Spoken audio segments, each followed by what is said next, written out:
you put cringe away? That is what she said, to be honest. Okay, I guess I'll take right. that as a That start. would be a starting sign. Yeah. Action, baby. Welcome back. Welcome back to Exandria. Welcome back to TROLGG. Welcome back to D&D in spite of the weather and in spite of the illnesses and in spite of the grandkids and in spite of everything. We're going to play D&D or what?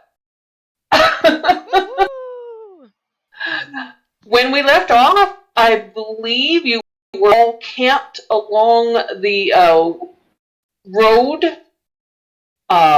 in the Emerald Loop, headed to the caravan outpost. Starting the second day. Getting ready to, you're headed to Bazzoxan. Is that correct? Everybody on board with that?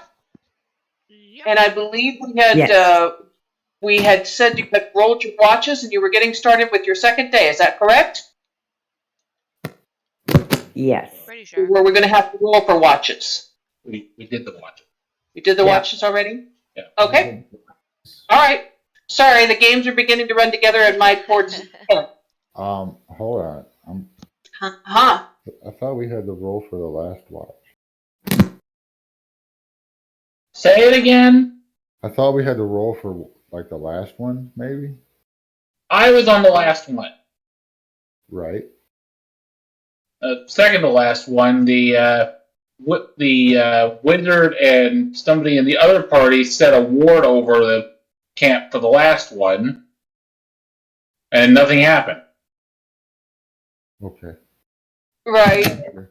We ended the game with I remember now. Posey. I remember now. Oh, yeah. Okay. Yep. Dog, So we were... stop licking my damn foot. Well, get it out of my face. Inky. Not you. The other dumb.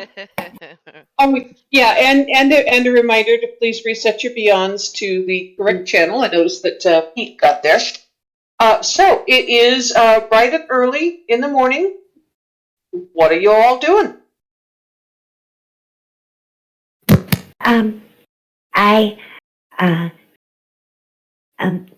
Me and Pete, we gotta bury Posey, and I'm gonna go sneak over and I'm looking for where Tazcool is sleeping.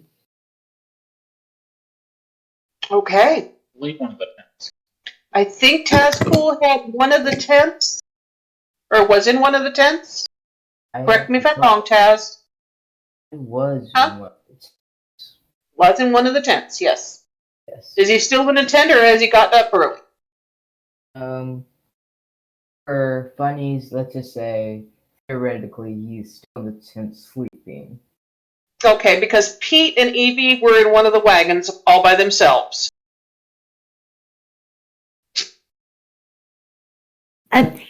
Hey Pete, will you start digging the hole? And will you use Dad's shovel? Okay. And I'm gonna go find Tazcool so that he can say goodbye to Posey too. Okay? Okay. So she's gonna hand Pete Dad's shovel, and it's super Okay. tiny to him. I was going to say, it looks like a one of those little tiny army folding shovels in his hands. And then I'm gonna go peek in tents looking for Tazcool. All right. Well, the first tent you come to is inhabited by our goblin friend and the drow wizard, Galsariad and Dermot. And you peek in the door, and Dermot says, "Oh, hey, Evie, what's up?" Hey, I was looking for Tazcool. We're about to bury my zombie kitty, and Okay, I love you. Bye.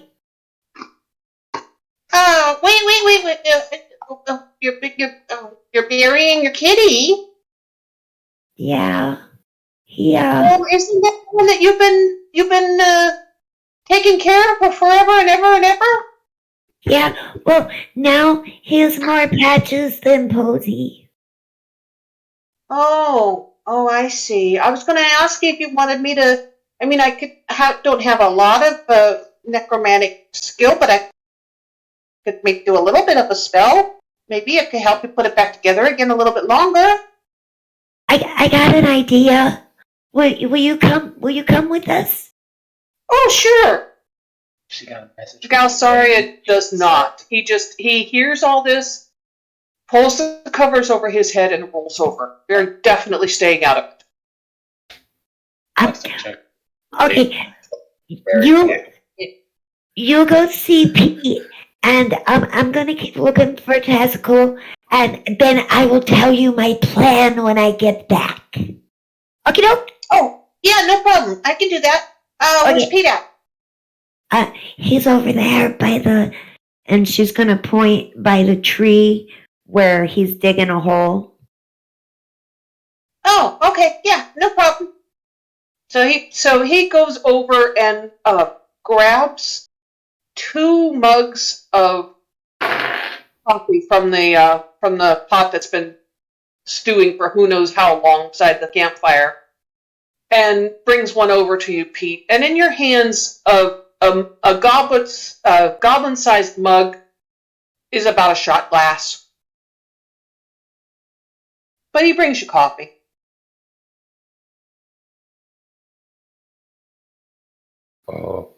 Thank you. But Pete's not digging the hole yet. Just saying. Oh, Evie said you were digging a hole. Do you need some help? No, thank you. Oh, okay. I can do it. Pete. I can do it alone. Oh, I'm not gonna help you with the digging. I don't know. I don't know for digging. Evie wanted me to help with I don't know, maybe ceremony. Pete's kind of standing there, and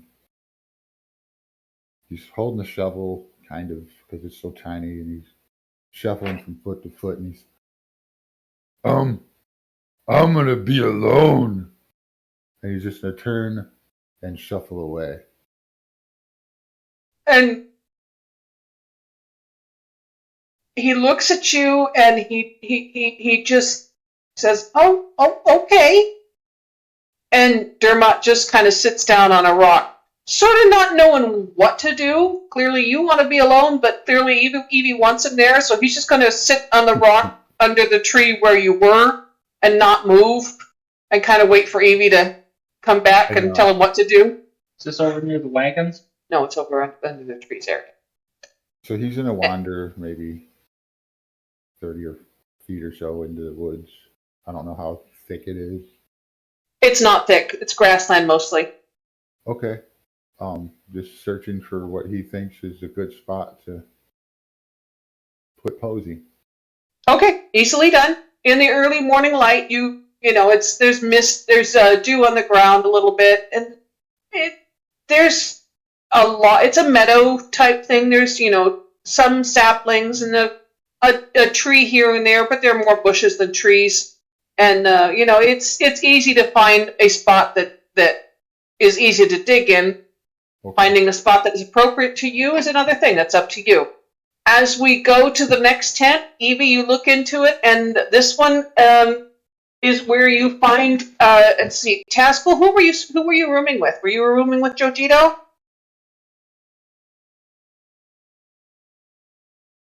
No, I think so. Or were you with Geico?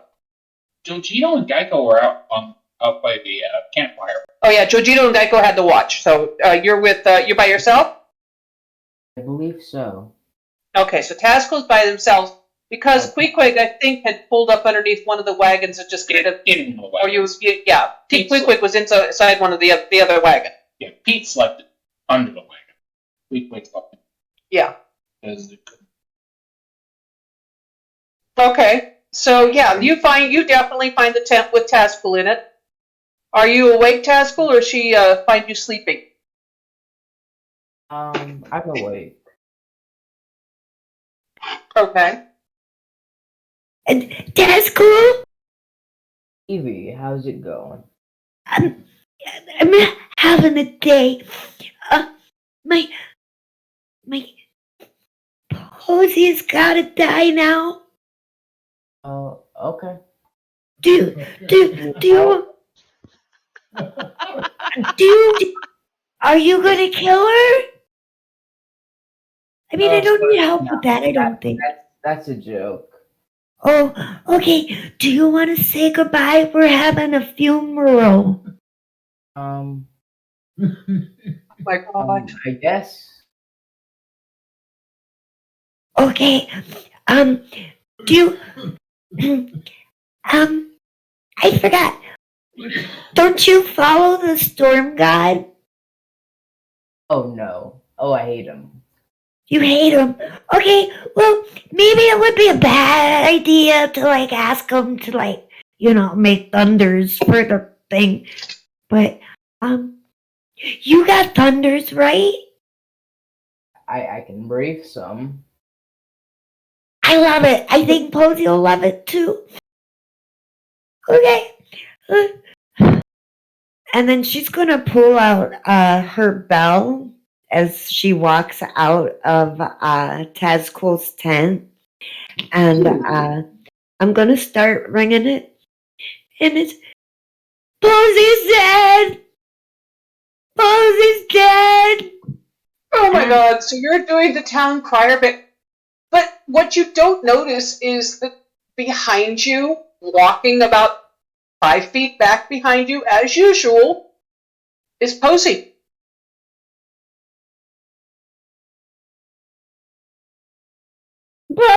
Dead. Everybody, there's a funeral. And the entire camp, I mean, I don't even need to tell them to roll perception. The entire camp is waked by this 10-year-old child weeping, snot running down her face, tears running down her face. It just, the most unattractive child weeping face possible, ringing a bell, walking through the campsite going, Posey's dead! Posey's dead! Trailed by this zombie kitten who occasionally goes, ah! Queequeg sticks his head out of the wagon going, What's up with the bullshit? Posey's dead. Yeah? He's been dead for a while. You've reanimated him. How is this news? He's gonna be dead for real this time. We're gonna bury him. You're putting him to rest? So have you stopped to talk to Queequeg while you're doing this? Yes, and I'm still ringing the bell. Right, and Posey is curling around your ankles. You're putting him to rest, huh? Yeah, he's gotta. I think that the Raven Queen is mad at me because she's against abominations, and he's an abomination. That's Abomination is kind of a strong word. I don't... What happened last night?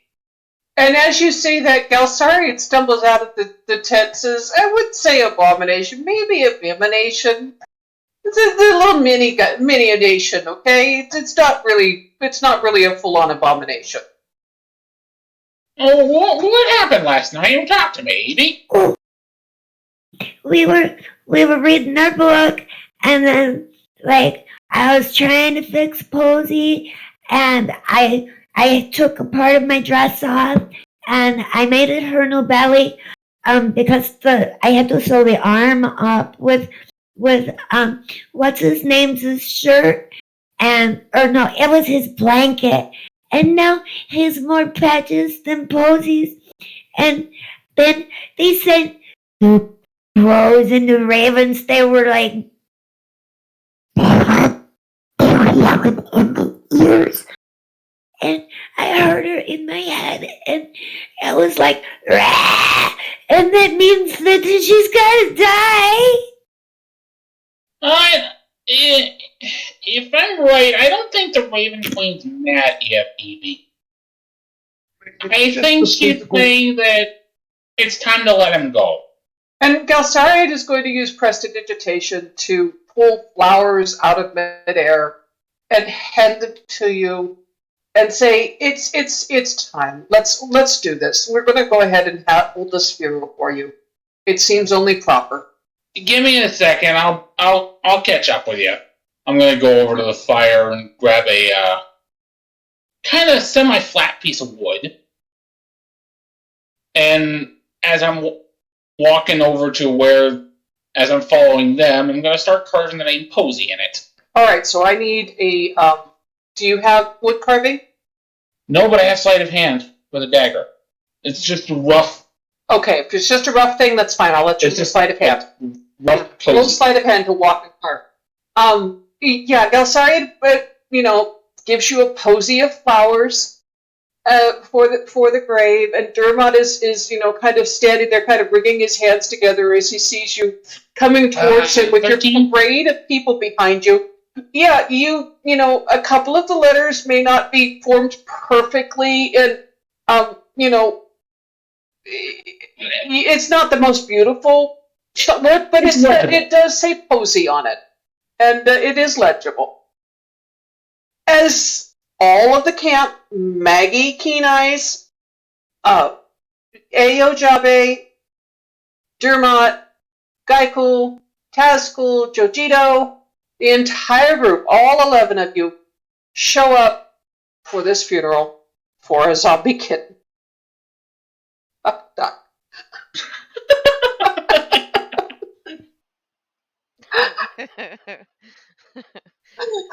Geico is like suspiciously licking his eyes more than usual. Yeah. Jojito, what do you have anything to say to your companion as she's covered in snot and tears and hugging a very bedraggled zombie kitten, ringing a bell and lugging along some very strange-looking flowers? I thought it was just a physical manifestation of a spiritual weapon. Why has it got to go? It's a cat she's been holding on to since her parents died, if I'm understanding it right. That's what I'm saying. And Dermot says, well, yeah, no, it is that, and it is both, and it is neither, and very perceptive of you to say so, sir. I think that her spiritual weapon does indeed resemble the kitten. However, the actual physical kitten has degenerated to the point where it is probably time that it put it to its final rest. I think she's right to do so. Let's support her. Right. Hey, there comes a time in every sailor's life when the sailing's done. Yeah, and with all of these existential and supportive and dubious quotes, your companions are 100% behind your efforts. Can I ask what meta question is? Posey a boy or a girl? Who knows? Evie knows, maybe. You mind if I ask? Evie, is Posey a boy or a girl? Posey is a girl. Okay. Or was. Yeah. She was so Posey is now she's tartan red and green on her left arm, and then she's pink on her stomach, and what little fur she has left is kind of calicoed, and then it's surrounded by a gray dying flesh that's like barely hanging on to the bones. My God, if ever there was a time I wish I was an artist, I want art of Evie in her pink robes and her pink witch's hat and her chainmail and posy. Yeah, 100%. I want art of this. I need to fix it. Or beg Dippy. Or beg Dippy. I was not presuming, Dick. I was not commissioning because I know you have a whole bunch of stuff you want to do. Yeah. But oh my God. It would be nice to see. I'll add it to my list for sure. Yeah. All right. So Pete, you selected your grave spot. Have you dug your hole? Not yet. I wanted to try something first. All right. So Pete knows what he's going to do, and he's like thinking about the Raven Queen, and he's not really praying, but he's like, I don't know, reaching out. So I want to roll perception to see if maybe he sees a raven somewhere. You can commune to see if you can call a raven to you. You could also is your nature higher than your perception?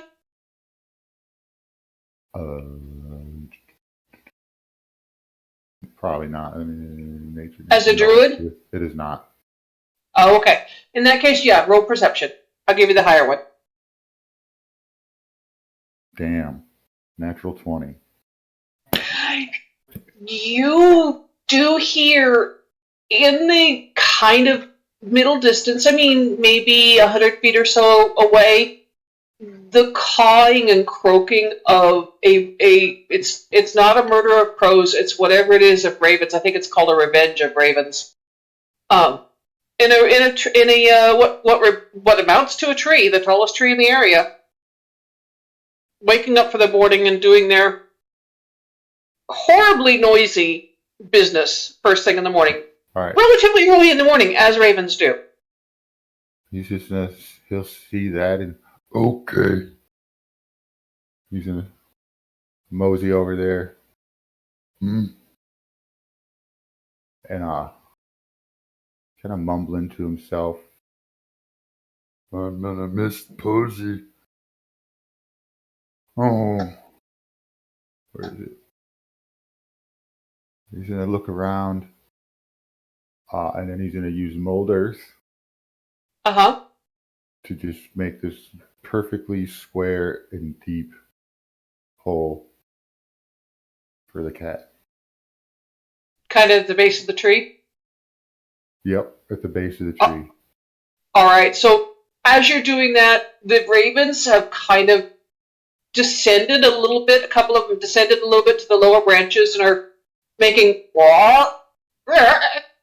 interrogative noises, as you know, corvids do. A few of them are flying overhead. Most of them are kind of curious as to what's going on. They're not threatened by you. And they're just kind of tilting their heads and watching what's going on a little bit as this parade of your 10 companions and a tiny little zombie kitten comes across the meadow to you. Okay. So Evie, you had thought you were going to meet Pete under the tree, but you see him, 100 feet or so away, sort of at the edge of a little copse of trees where there are quite a lot of ravens. And right now he's sitting back with his back against the tree and his head kind of between on his arms, kind of looking a little sad. Aww. If anything, he looks smaller.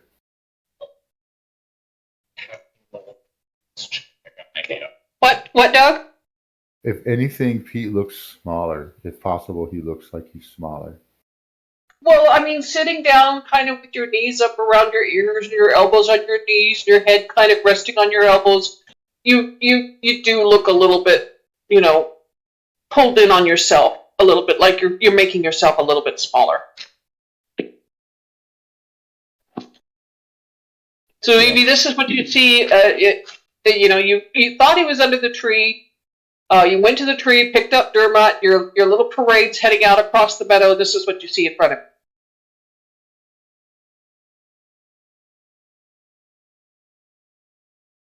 Evie? With Posey still behind me, I'm gonna look back and I'm gonna look at all my friends and I'm gonna look back down at Posey. Well, Posey, so, they say you live a good life, right? And then you gotta go out in a flame of glory. So, I'm gonna pull out, I am going to pull out my pot, my cooking pot, and I'm gonna start banging on it, and I'm gonna be, I love you, Posey, and so I'm giving her a funeral procession. Geico, would you play your Wheezy machine for Posey? Yes. Yes, of course. And he'll pull out his hurdy-gurdy and he'll start playing the funeral march. Oh my god. All right. Anybody else? If you have musics, you could play them and you could say goodbye too. Maggie has kind of like a shoulder plate, and she starts clapping her hand on her shoulder plate. So bang, bang, bang, in time with the music. Jojito, are you playing your flute? I'll bust out my flute and start playing along. Yep. I've never heard a hurdy-gurdy before, though, so I don't know quite which notes to hit, because wait, what? Well, you've been playing with the hurdy-gurdy. You've been playing with the hurdy-gurdy right along. It's just, you're just now kind of getting into the swing of it. Up until now, you've been playing sort of party tunes, and it didn't matter so much if you were hitting notes. This is kind of a dirge.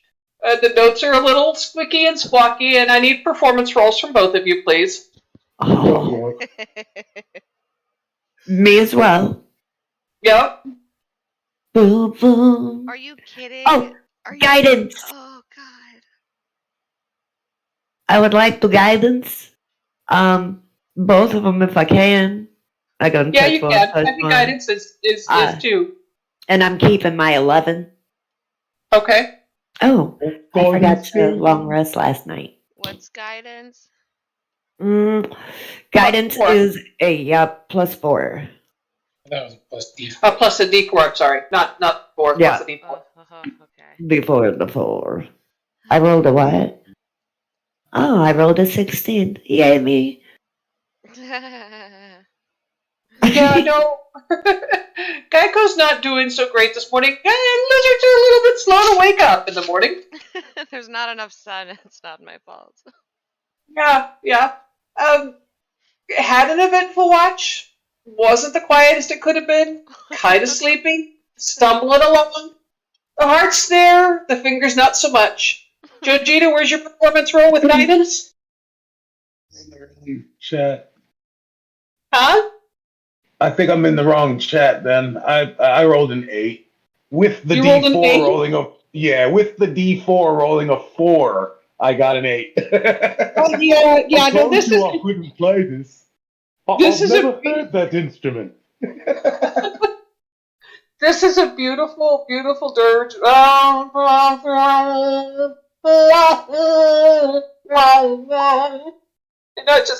Just awful. But it doesn't matter. That's just the first version. What about the other two versions? Yeah, and I mean, the march across the meadow is slow, heartfelt, noisy, and really, really bad. As you reach Pete's side and see the very deep, 5-foot deep, 5-foot square hole in the ground that he has prepared for this kitten. I'm gonna walk up to Pete and hint and say, hey Pete. Hi. I got a grave marker here for you. Oh, okay. Go ahead and hand him the piece of wood. Yeah, so he hands you this piece of wood with Posey badly written on it. Nice. Thank you. Yeah. Figured you want something to mark it with. Okay. All right, so Evie, your grave is prepared. Your funeral company is there. The funeral march has been massacred. How are you handling this? How are you doing this ceremony, sweetheart? Dearly beloved, Oh, God. we're gathered here today to say goodbye to Posey. She was my best friend for a lot of months, and then my mom and my dad, they died of the plague, and they left me and Posey and Pete's my only friends, and now I got more friends. But the Raven Queen, she don't like zombies, so I have brought Dermot here to talk to the Luxon and ask the Luxon, maybe that she'll get reborn into, like, I don't know, a horsey this time or something really cool. But she is my best friend, and I love her, and it's going to be really hard. Like, who am I going to use for a bookmark? Pete's too big to fit in the book. And, this sucks. It's going to be sad without her. And then I won't have a pocket kitty no more. And the Tazcool had just made a breakthrough. He still hates Quick Quack, but he likes zombie kitties. And there's no more special zombie kitties. Only Posey. Okay. Amen. And I'm gonna throw the flowers in the grave. Okay. And Dermot comes up and makes the sign of the Luxon, which is a complicated motion of his hands, makes sort of a spear in the air that kind of glows as his fingers trail around, and it actually resembles a dodecahedron, a 12-sided A D12. a D12, basically, geometric figure that kind of glows in the air. And he holds it over the grave, and he says, Luxon bless and consecute this grave. This grave, and may the spirit of Posey come again into the world. Amen. WIlde, can I cast a spell? Yes, you may. Can I cast ceremony? And to Absolutely. Right. By the spell, let me check using this fifth version. I touch one corpse for the next 7 days. That target cannot become undead by any means, sort of a wish spell.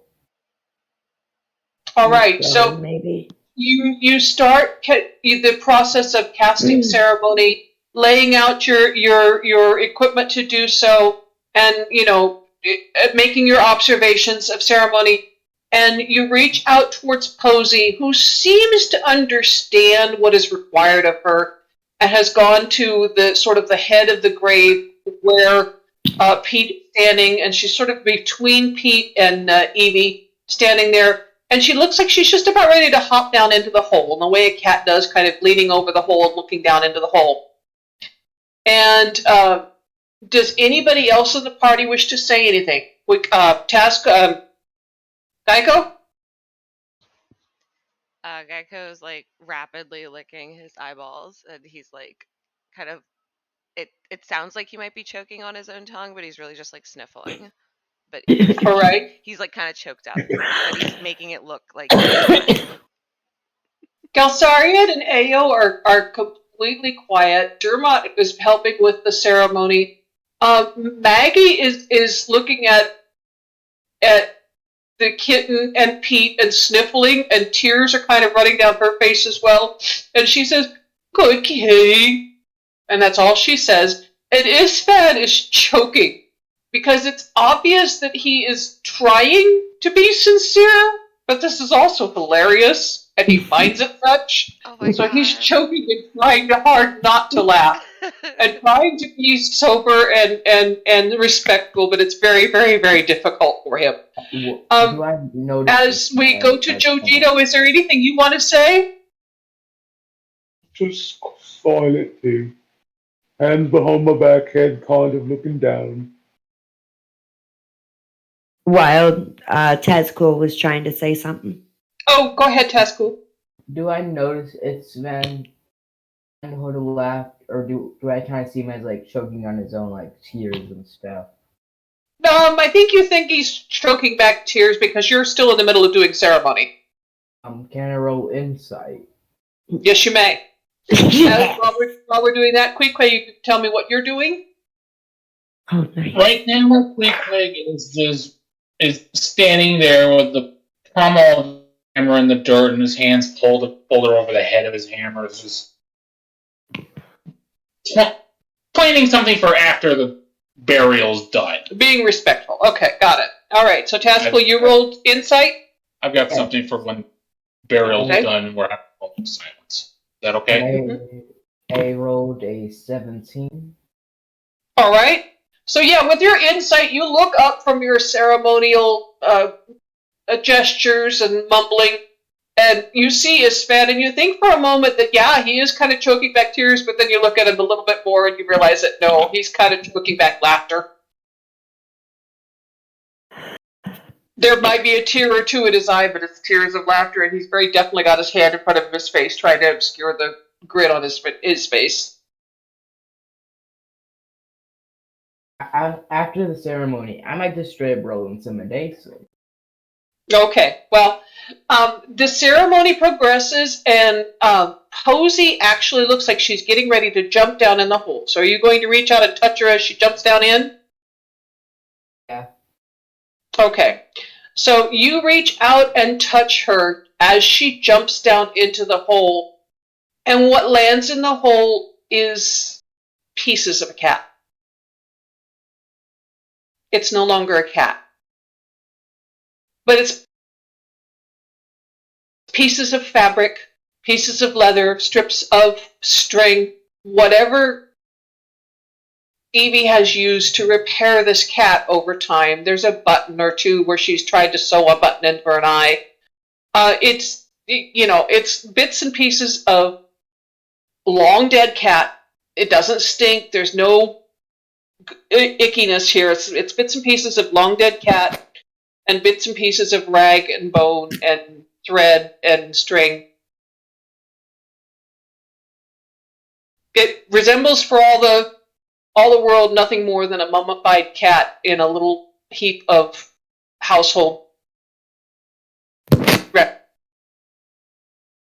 And Pete, Lying amidst the flowers in the bottom of the hole.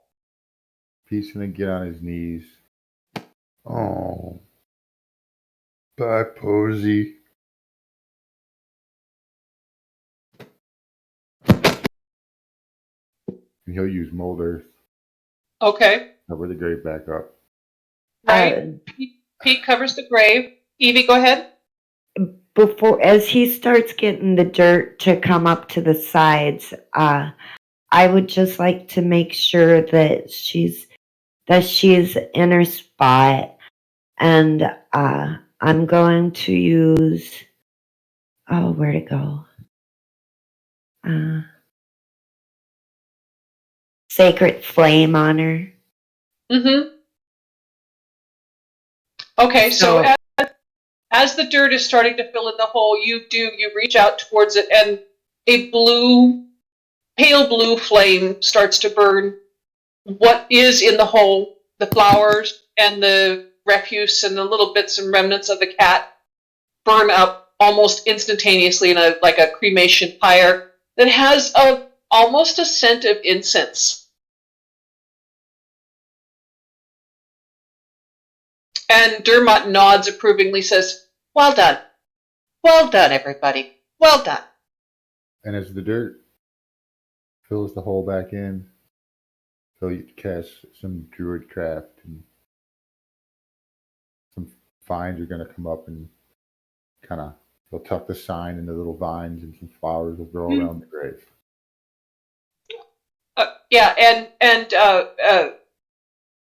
Easily done. The flowers kind of bloom over the top of and surround the grave, and it no longer looks like a fresh grave. It looks like something that's been there and been well tended for a long period of time.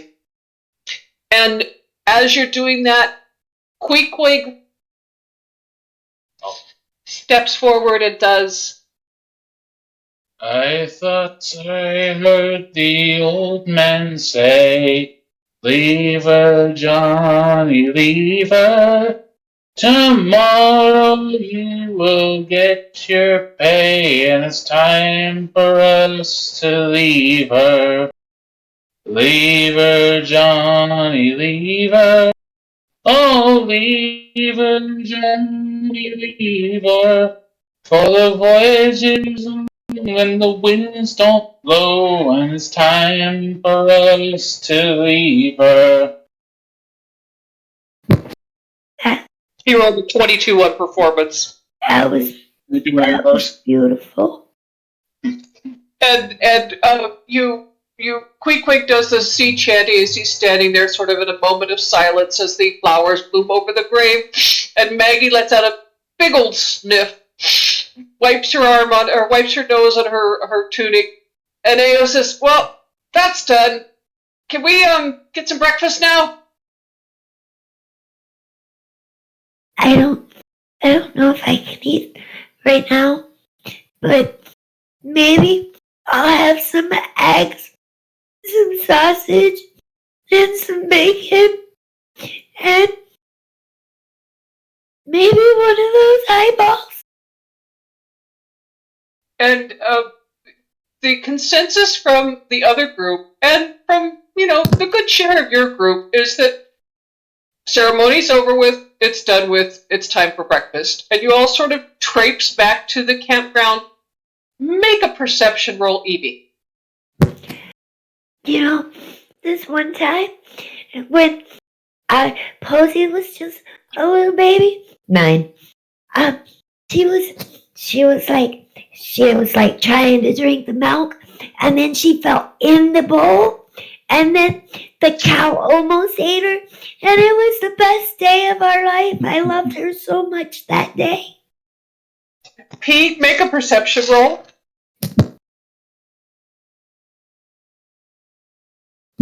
How the hell am I sitting here crying over a fake damn funeral for a fake damn zombie cat that didn't even frickin' live to begin with? Look at us, we're just lost in woe. Oh, It's a great roleplay. Babies. awesome role play. Right. Yeah, you both rolled 9s. And He was killing me. That was great. Right. oh my god, I thought I right? was Sorry. gonna bitch, and then he did that. Like, oh, Leave her, Johnny seemed like a perfect kind of farewell. wonderful job. Bravo. Man, that was great. Bravo indeed. All right, Jojito, Tazcool, and Queequeg, you may all roll, and Daiko, to you too, but you may all roll perception if you wish, since neither Pete nor Evie saw anything, consoling themselves with stories about the glory days of Posey as they wander back to camp. Our eyes are swollen shut. I rolled 12. Okay, Daiko got a 16. Queequeg, perception? I'm rolling right now. And Jojito?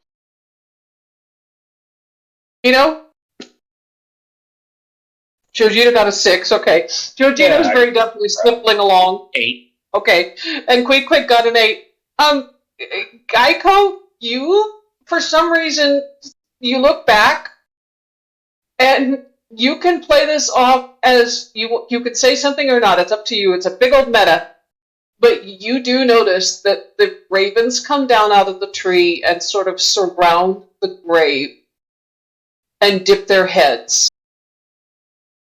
And you see for a moment the smoke-like haze of fog hover over the grave.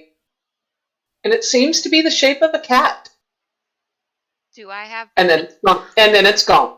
do I have time at all to like grab Evie? No, you could tell Evie about it, but it's gone before you can grab her. Okay. Okay, yeah. So after I see this, I feel like Geico was kind of like turning to like look at his tail because he's still a little self-conscious in this one. Mm-hmm. But then the ravens caught his eye, and he sees this, and he kind of like, as he's watching them disappear, he's like reaching forward and kind of like absently, blindly like clawing the air for Evie, and whoever he grabs first, he's gonna be like, Did you see that happen? Roll a d5. Okay.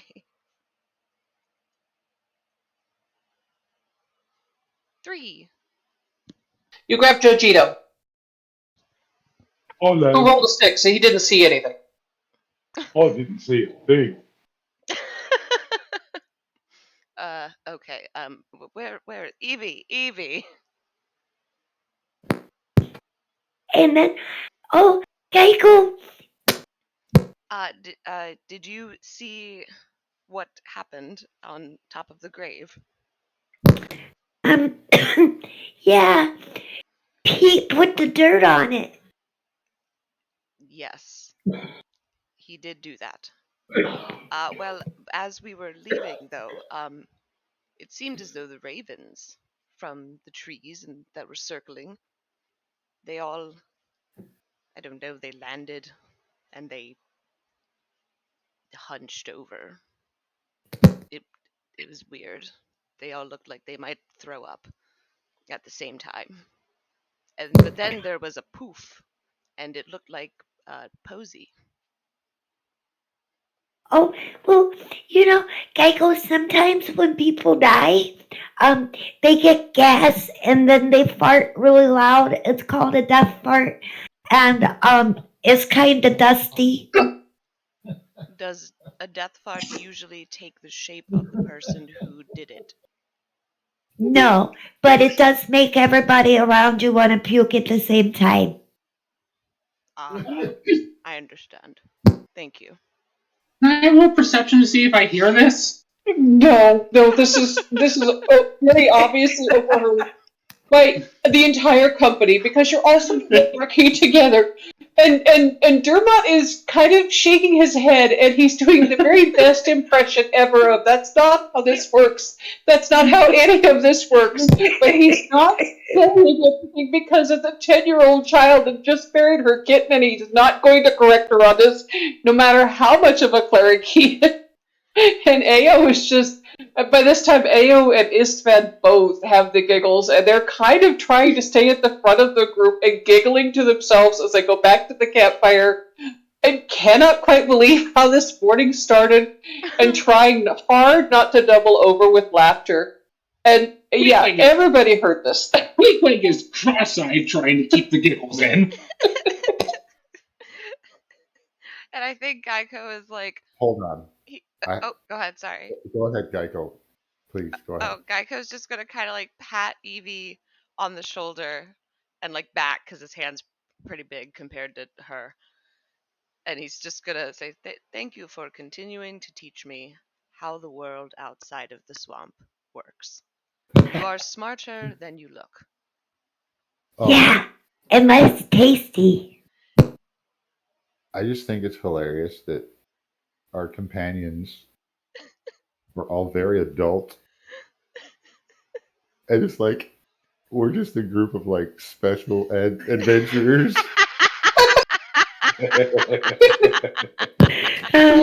a thing of beauty. Oh my god. We're like that movie about the feelings. I've never watched it, where the feelings are in the kid's head or whatever. Yes. Oh my Yeah, god, yeah, yeah. yes. But we all represent a Things different are out. like disability or like mental Oh fuck up. We are OWA playing D&D OWA after playing school god. hours. Oh my god. Oh my goodness, I Oh love my it. God, it's so beautiful. Wow. Yeah, yeah, we're a special bunch. You got the A? all Jerry's kids are special. Oh, Jesus. Oh, we're all I going understand, to I'm hell, sorry. man. Ah, Come on God. now. I just want to say that when I was a kid, I looked forward to Jerry Springer or Jerry Lewis. We just buried a zombie kitten. Yeah, the Jerry Lewis telethon. I mean, when I was a kid, I definitely looked forward to Jerry Springer. I'm sorry, but Very I now Springer? need a Jerry Kids telethon D&D game. I Oh, mean, God. we're having it. We're doing it. All right. As you get back to the campfire, Maggie is kind of the unofficial cook for the other group, and she sees just, how broken up, most of you are, and how broken up in other ways the rest of her group is, and a couple of you are, and she's like, I'll just get started on breakfast. And she's like, how the fuck did this group beat us? I'm sorry. Right? Oh my god. That poor team is like, this is how they interact with each other. How did we lose to this? This is just embarrassing, guys. Is Ao saying this out loud? No. They're just very nicely going about dickering to themselves as they break camp, and they indicate that those of you who aren't actually doing anything should probably do the same. So, with a little bit of coaxing and a little bit of reminding, you kind of get camp broken and breakfast made and get back on the road. But I'm sorry. Go ahead. I was just gonna say, Pete. As they sit down to eat, Pete's just gonna, I'm not hungry. And he's gonna just break camp. Okay, but Maggie says to you, Evie, he will be in a little bit. I'll put it in the back of the wagon for him. Do you know how to make Zorhausian toast? Yeah, but we don't have enough eggs. Oh. I could just make regular toast, and he could just, smear some jelly on it if he wants, or some eyeballs. It's up to him. Oh. You know what? Can I have 3 eyeballs? Yeah, I mean, we're getting kind of near the bottom of the jar, but the jar's over there.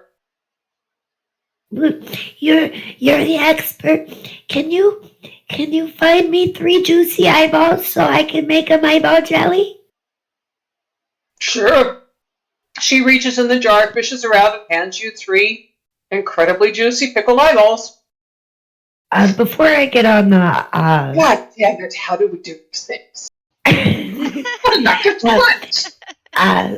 Before I get on the cart, I would like to find a couple of bugs, maybe a snail or a slug for their juiciness and slime.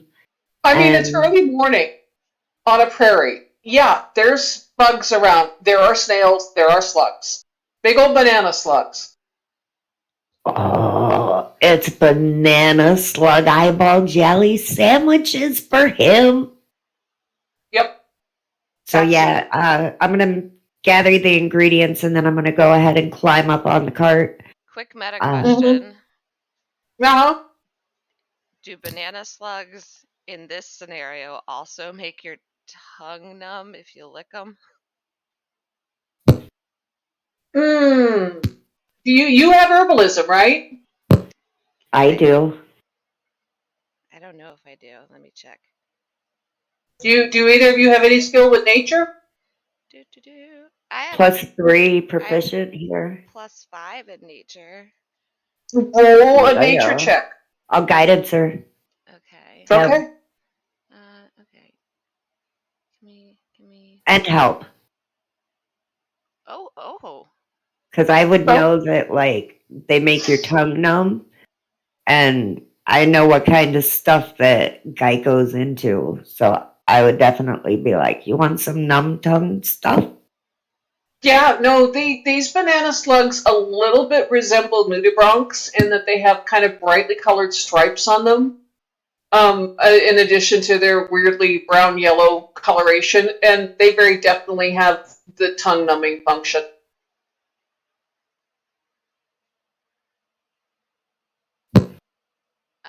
I think Geico's gonna get like a bunch of those. It would require a little bit of hunting, but you'd be able to acquire. You can roll a d6. You can find 4 or 5 of them. Roll a d6. All right. 4. You find 4. Yes. Now, Evie wanted 2 of them for the sandwiches, so you have 2 left. All right. All right. So what are you doing with your tongue-numbing slugs? Oh, he's just licking them. He's like, he put one in his pocket for later, but he's just like casually like licking one, like a never-ending popsicle until it dries up. Make an intelligence save. Okay. At disadvantage. No. Because he's intentionally doing this. Yeah, you got a 9 on your intelligence save. You had a guidance from Evie. Yes. Are you using it? Yes. 1d4. Mm-hmm. Oh yeah. Come on. I mean, he knows that. Okay. Just with the 12. It does numb your tongue. It also, for a moment, your ears start to ring a little bit, and the sky turns a weird kind of purple and then a little bit pink. And the grass is sort of moving around you, even though there's no wind. And there's some weird plaid flowers appearing.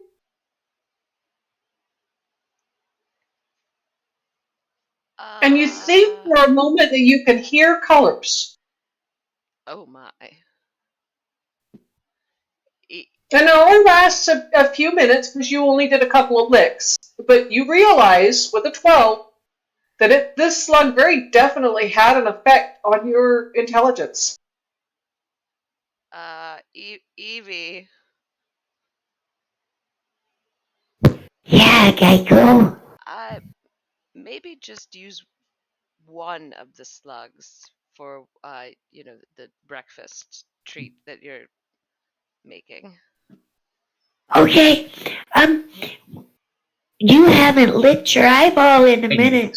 Are your eyeballs okay? Oh yes, I think I should drink water before I lick any sensitive membrane. I'm gonna hand Geico my flask. I'm gonna touch the button that makes it water. Okay. How wide is like the opening of the flask? It's an alchemist jug. It's 4 inches across. It's an alchemist jug. Okay, he's gonna like try to like shove his tongue into it to like swish it around in there and like rinse it off. All right. It feels like acrobatics to me. All right. Tongue acrobatics. Who knew? Wow, we get some weird rolls in this game. Sleight of tongue. Sleight of tongue. Yeah. No. Between your diminished perception and your overall dexterity, you stick your tongue in the thing. but you kind of get it wedged in the opening for a few minutes. You're kind of doing the Jar Jar Binks thing where your face is kind of stuck in the jug and the jug's kind of waggling a little bit as you wiggle your head back and forth to try to get your tongue out of the jug. Oh god. This should be forbidden. What'd you say, Doug? Jar Jar Binks references should be forbidden. I am sorry. I cannot help making them occasionally with Geico. Learn about the first story. I heard about the story. Darth Jar Jar the Clumsy. Jar Jar Binks. I love you. In fact, he was the first fully CGI character. Right? Too stupid. Why did it have to be him? I know. Right? And you guys, Evie, you see, I mean, you handed Geico this jug, and he stuck his whole face into it, and stuck his tongue down inside it, and now he's kind of wiggling his face back and forth. The jug's going back and forth, kind of on the end of his muzzle, so he's kind of stuck in the end of the jug.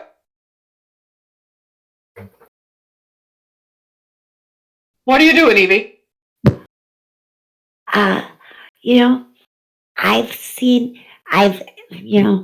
We used to have to take, hold on, Geico, I'll help. And I'm gonna try to grab the flask or the alchemist jug. And I assume, are you flailing? I mean, once. I mean, with an 11, yeah, you're flailing. Okay, yeah, he's flailing. So yeah, We used to hold still. You gotta stay still, and I can help you. Geico, you're meaner than a raccoon on rabies. Oh my god. Hear this? Oh, yeah. Yeah, this is obvious to the entire camp. I mean, okay. Geico's got rabies. I just like for a visual reference, I'm thinking cat with its head stuck in a peanut butter jar, how they just kind of are like flopping their head from side to side as they back up continuously. Yeah, back up with your tail wagging back and forth, the spiked tail wagging back and forth, and if you flail around, your arms are flailing, the jug is flailing, your head is flailing, and Maggie reaches over and picks you up by the nape of the neck and holds you up in the air, sort of around the middle of your body, just hold you up in the air. She's 12 feet tall, so if she picks you up, you're good 6 foot off the ground. And she says, "Stop! Moving!" Very loudly, right in your ear. He just kind of like freezes with like both of his arms and legs like straight out in front of him. Right. And she's going to attempt to pull the jug off your face. And I need to go ahead and I think that's just straight up athletics. Oh god.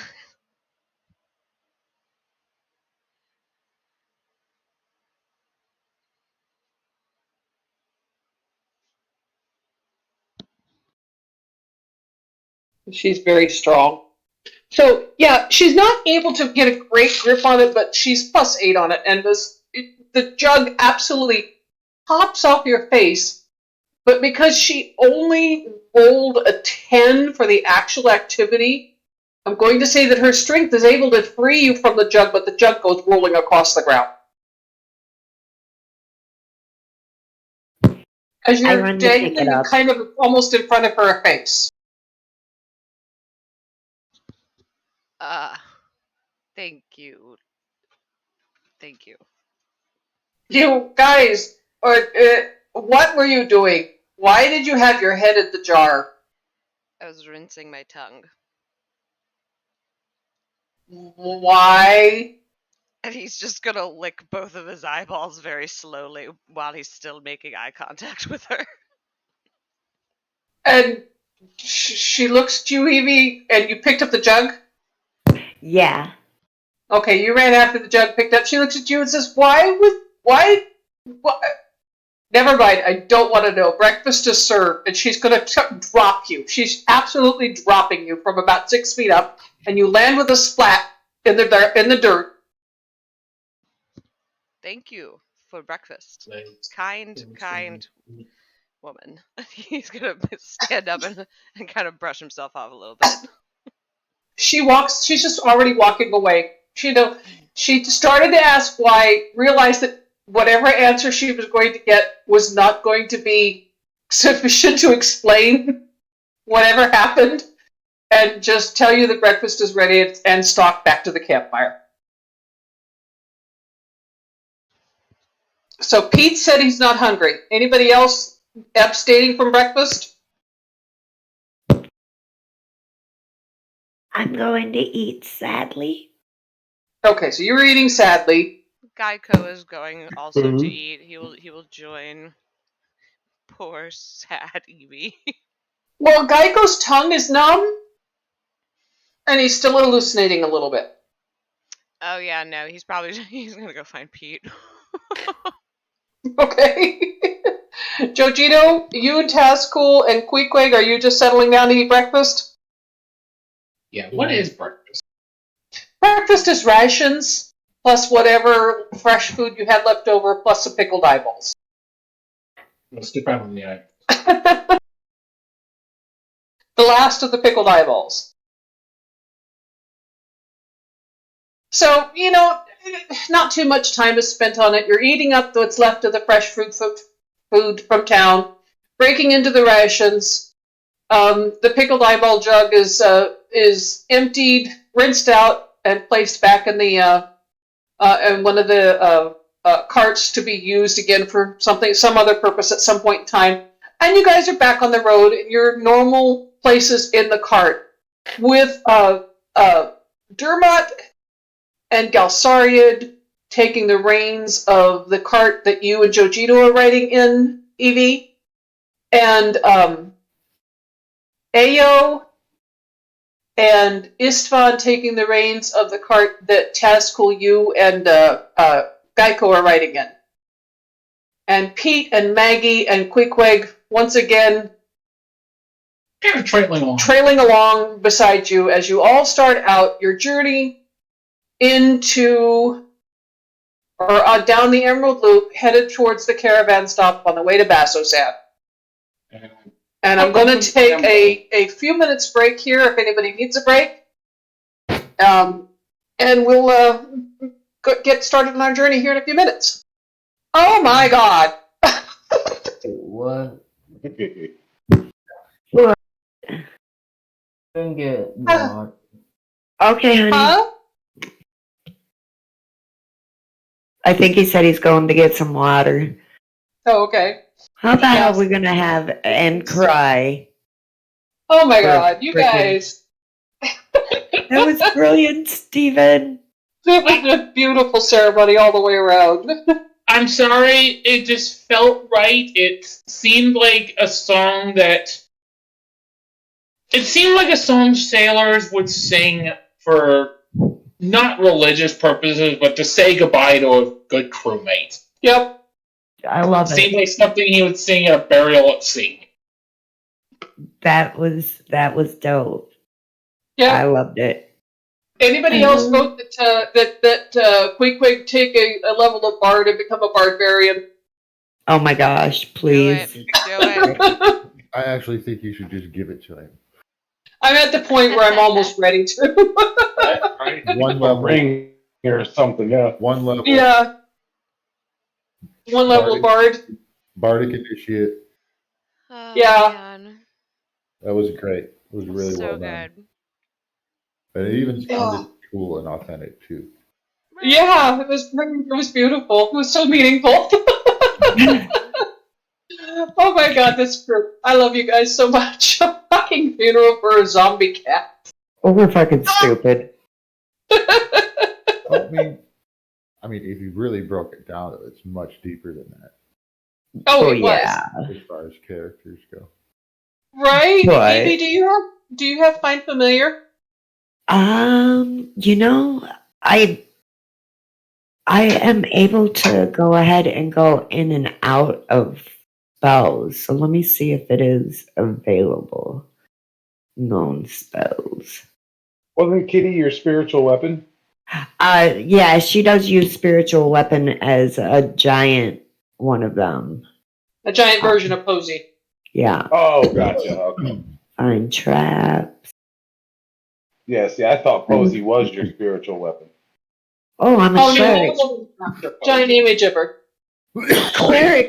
Clerics amazingly don't get find familiar. How about that for some crap?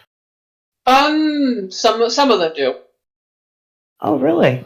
I will say Yeah. also that before they leave, Pete would have went back. May I make a suggestion? Wait a second. Go ahead, Pete.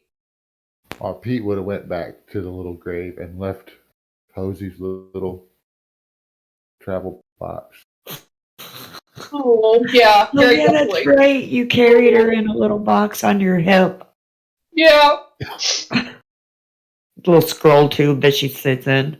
Yeah. He sat there for a minute. Yeah. Welcome back. If her intelligence is high enough, she could take like caster as a feat eventually, and take. Yeah. Find familiar that way. I can take care of it. Don't worry about it. All right. But, He's got a good point. Minimum of Yeah, 11, he does. and they have to be able to cast a spell. Yeah. Yeah, ritual caster wizard would get you find familiar easily. Ew, yeah, right.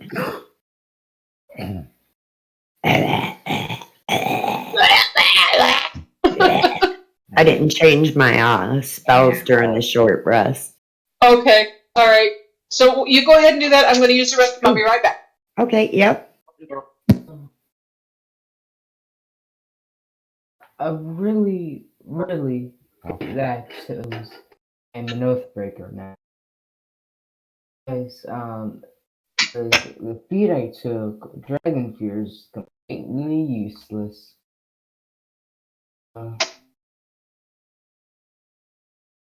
Change it up, bud.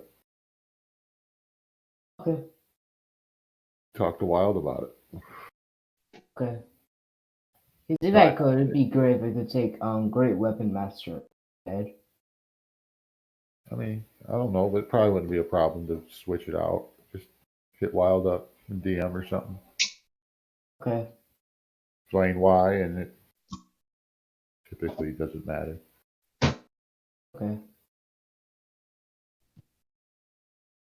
What's your favorite feat? Observant. What? Observant. What's observant? I forget the exact, but it gives you a +5 to and insight, pretty much. Fun fact. Epson is the most used thing in all of D&D. I'll look that up. I don't remember. Used Exactly. more than any other thing. Is Tal'Daria on the coast? Tal'Daria is continent. I mean, the city. Chigao? Chigao. Bassosan? Chigao. The capital of Tal'Daria. Emon. Emon, is that on the coast? Yes, Emon has a. Increases your intelligence or wisdom by 1 to a max of 20. If you can see a creature's mouth while it is speaking a language you understand, you can interpret what it is saying by reading its lips.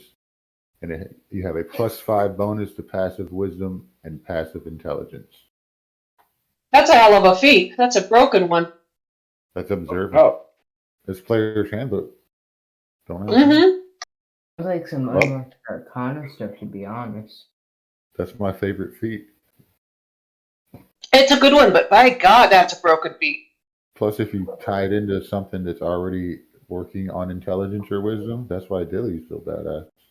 Right? I mean, you put that one with a Warcaster and Resilient, you've got a hell of a character. My personal favorite feat is either Great Weapon Master, Shield Master, or Magic Initiate. Magic Initiate and Warcaster is always a great combo too. Yeah. Shield I like Master, great because weapon that fighting would too. earn me probably won me the arena. Dual weapon fighting is nice too. Too nice. Mm-hmm. It kind of depends on the build, though. I don't know. Basically, you can make any feat broken with the right build. That's what I mean. It depends on the build and the race. Realistically, you can make Weapon Master broken if you build it just right. Mm-hmm. Again, those are like super specific builds. Gets into like iffy territory whether the game allows your bull. Okay, are we all back? Dippy, are you back? Yep. Yep. Okay, Jojito, you Yep. here? Jojito, I'm here. you are here. Gala, you back? I'm not here. Yeah. I know you're not here, Gala. All right. You're never here. I don't know why, but I'm feeling sassy today. Apparently. All right. With that, we are on the road. And the morning which had the morning which Stop had it, dawned. Yeah, right. Cool and a little foggy, a little bit of tule fog hanging in the low spots.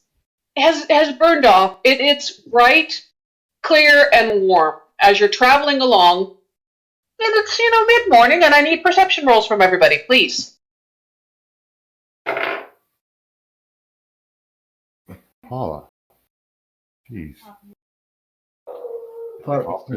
I thought I was coughing in your guys' ears. I couldn't be burping. I'm coughing. Oh, yeah. 10. 19. Dude, What is it with you guys tying up with your rolls today? Telling you. I'm gonna reset. 22. It's not the same thing. What it is like we're sharing this experience of a dead kitty, and our dice and our souls are one today, and yeah, some bullshit. Tazcool, what was yours? 14. 14, and yours? 12. 12. All right. Everybody's kind of going along. Geico, you, and Jojito. The rest of them are talking quietly, or doing. I'm fiddling with my concertina. Yeah. Queequeg's very definitely making the concertina go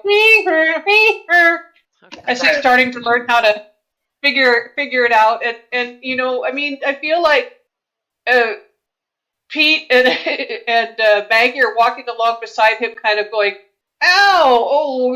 As it sort of hurts their ears as he walks behind the wagons doing this. And most of the rest of you are kind of kibitzing and giving little tidbits on how he should do things and all this.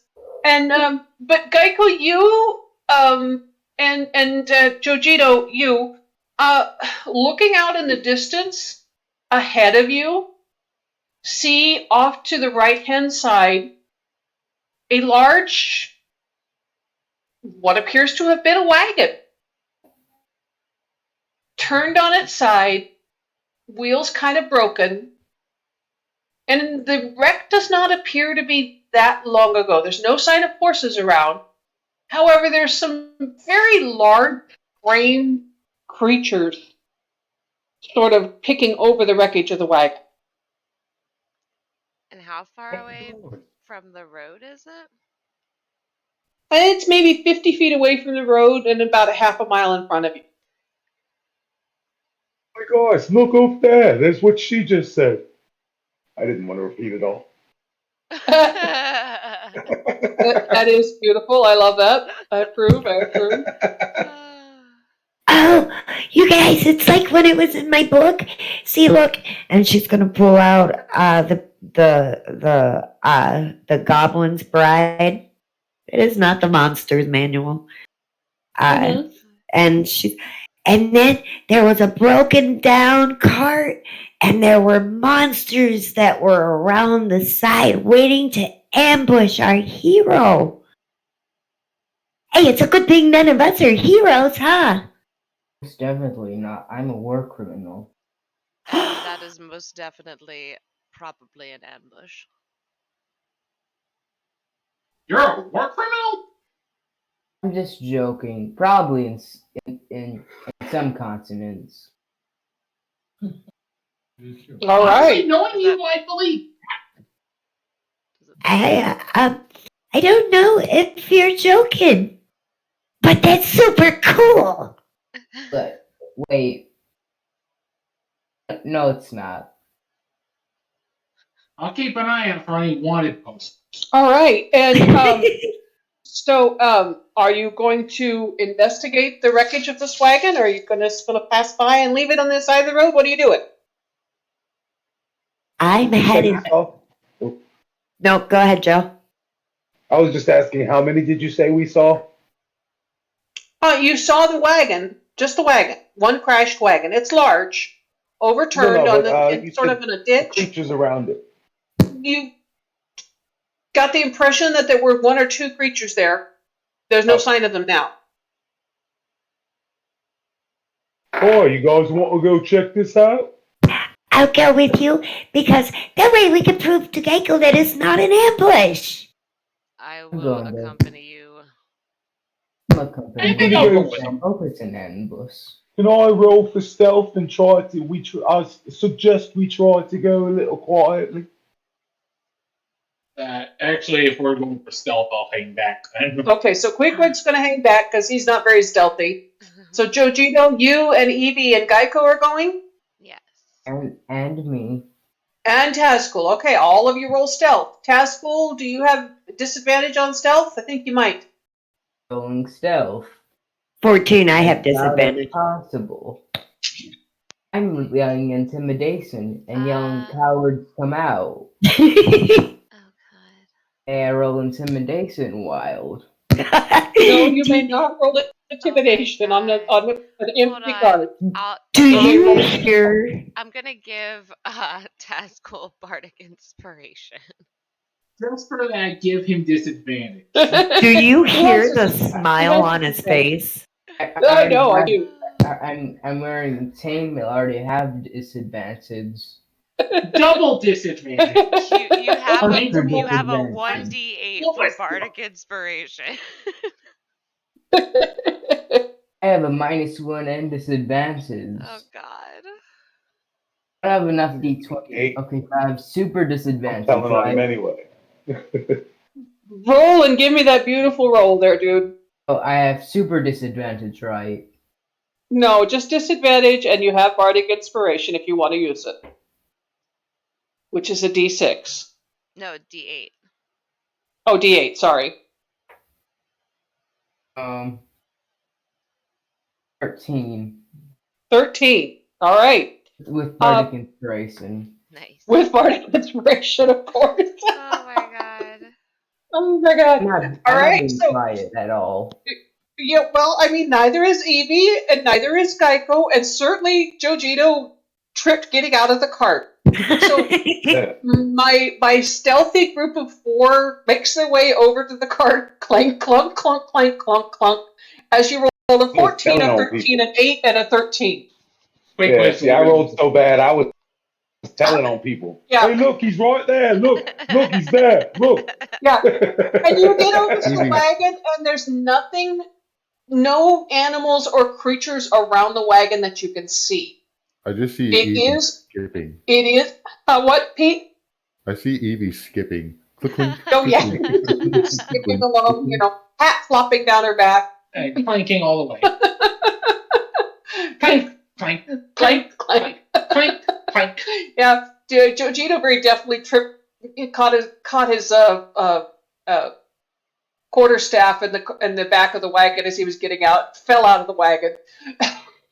Yeah, that and a big giant Goliath skipping with Evie. Right. Say, if whatever's in there didn't know we were here, they sure as hell do now. And the other group is just looking at you like you're out of your fucking minds. They were thinking about going with you, but they decided that the 4 of you very definitely were enough to get into trouble all by yourselves. As you get to this wagon and you don't see anybody around, it is overturned. It is exactly the same sort of wagon that you're traveling in. It is large. 3 of the wheels are broken, and they got broken in the overturn, but 1 is still intact. And Maggie calls over to you, yeah, get that wheel, bring it back so we have a spare. Right. Sounds good. Okay.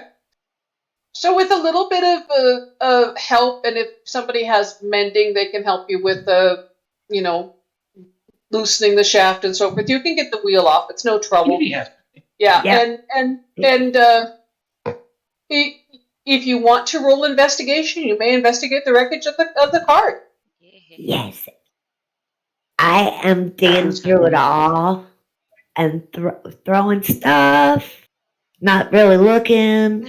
I find something and I throw it and I throw it and I get bored and then I'm gonna start walking around. Are there any trees? We'll get there. Tazpool, what are you rolling for investigation? I rolled a 17. Chief rolled a 7. Okay. Jesus, you guys. Seven. I rolled I a ain't paying 7. attention to crap today. You too, Matt? What'd you rolled roll? a 7. You also rolled a 7. Yeah. No, 17. One of the 17. Okay. All right. He's saving our butt tonight. Yeah, Pete, I think, is investigating his nostril. He's just still messing with his concertina. Yeah, a quick messing with his concertina. As you guys are poking around in the wreckage of the cart, Taskell, you do find a strongbox or a locked iron chest, but just as you do, 3 glowing balls of light float up out of the wreckage and roll initiative. Finally. Finally? Give me finally. All of us? Yeah, all 4 of you.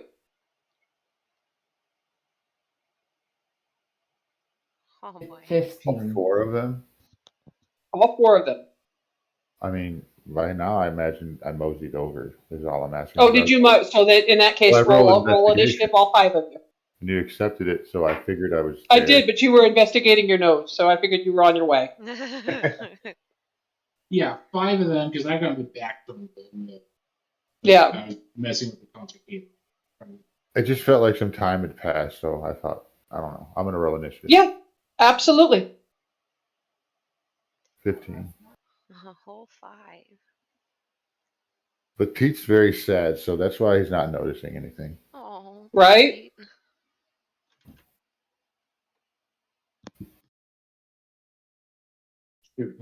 Too for that, I sensed a presence. There's a disturbance in the force. There's a disturbance in the force, exactly. Bum, bum. There's a disturbance in the farce. I heard about So let's see, we have Geico Geico at 5, Evie at 19, Jojito at 22, and Pete at 15. Okay, hold on one second here. Jojito's 20. Bigger than mine. Should I roll perception to see if I notice? We'll get there in just a second. Jojito's at 22. 19 is Evie. And then Monsters. I rolled a 15. And then Tazcool is 15. What's your dex? And what's your dex, Taz? 8. What? 8. I have a -1 modifier. You have higher dex. Oh. Oh shit! I go before him. Okay, so Pete, I'm excited. Tazcool, Geico. Okay, so we're going to have 1 round, and then I'm going to ask you to roll initiative as well. Queequeg will enter in next round. Should I roll perception? Because my back is too. No, it's all right. Roll initiative and tell me what your initiative is. Okay.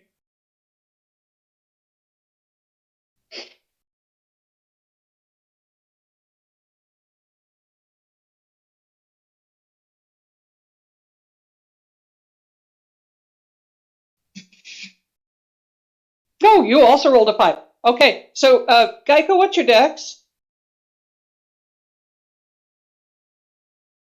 Never mind. I'm just going to put Queequeg after you because he enters battle after you. Okay. All right. So with that, we have 3 glowing balls of light coming out of the wreckage of this cart. And Jojito, you have one round to react and do something before they do something to you.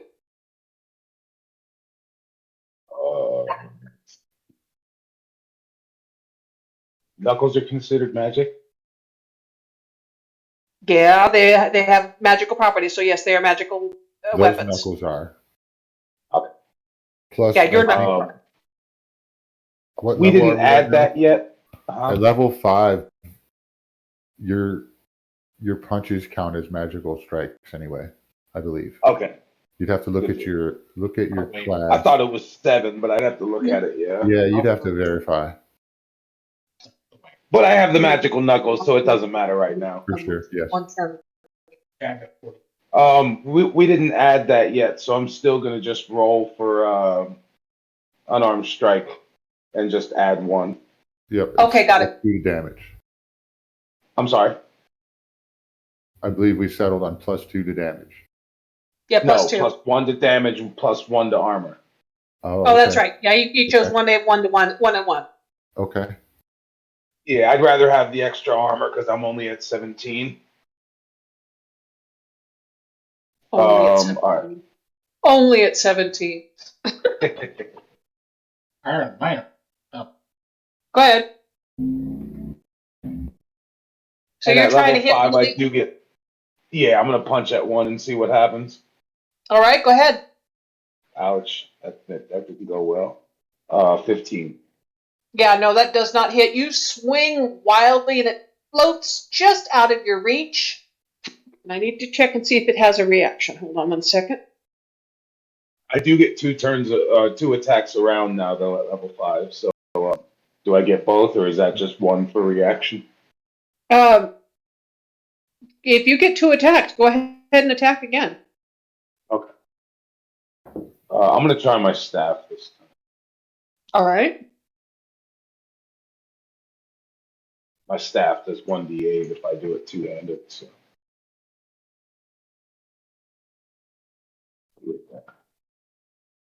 19. 19 does hit. What kind of damage does it do? Bludgeoning? 1d8 plus 4, and it is.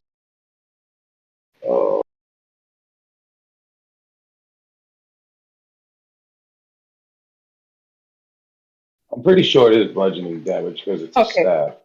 You're right. Roll your damage, please. Oh, dang. Uh, 5. Okay, you do hit, and it does move it in the air a few feet away from you, and its light seems to dim for a second, but it doesn't look like it took too much effect, and it floats back over towards you. That staff is Now- magic. Do you have a bonus action or anything you want to do? Hold on. Yes.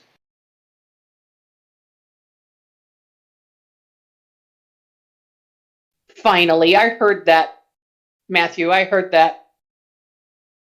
Okay. Finally, I get to kill and use my skills. You do be blood knighting. On that second hit, actually, can I spend a key point and see if I can get a stunning strike on DC 14? Yeah. So it's wisdom, right? Con. Fine. Okay.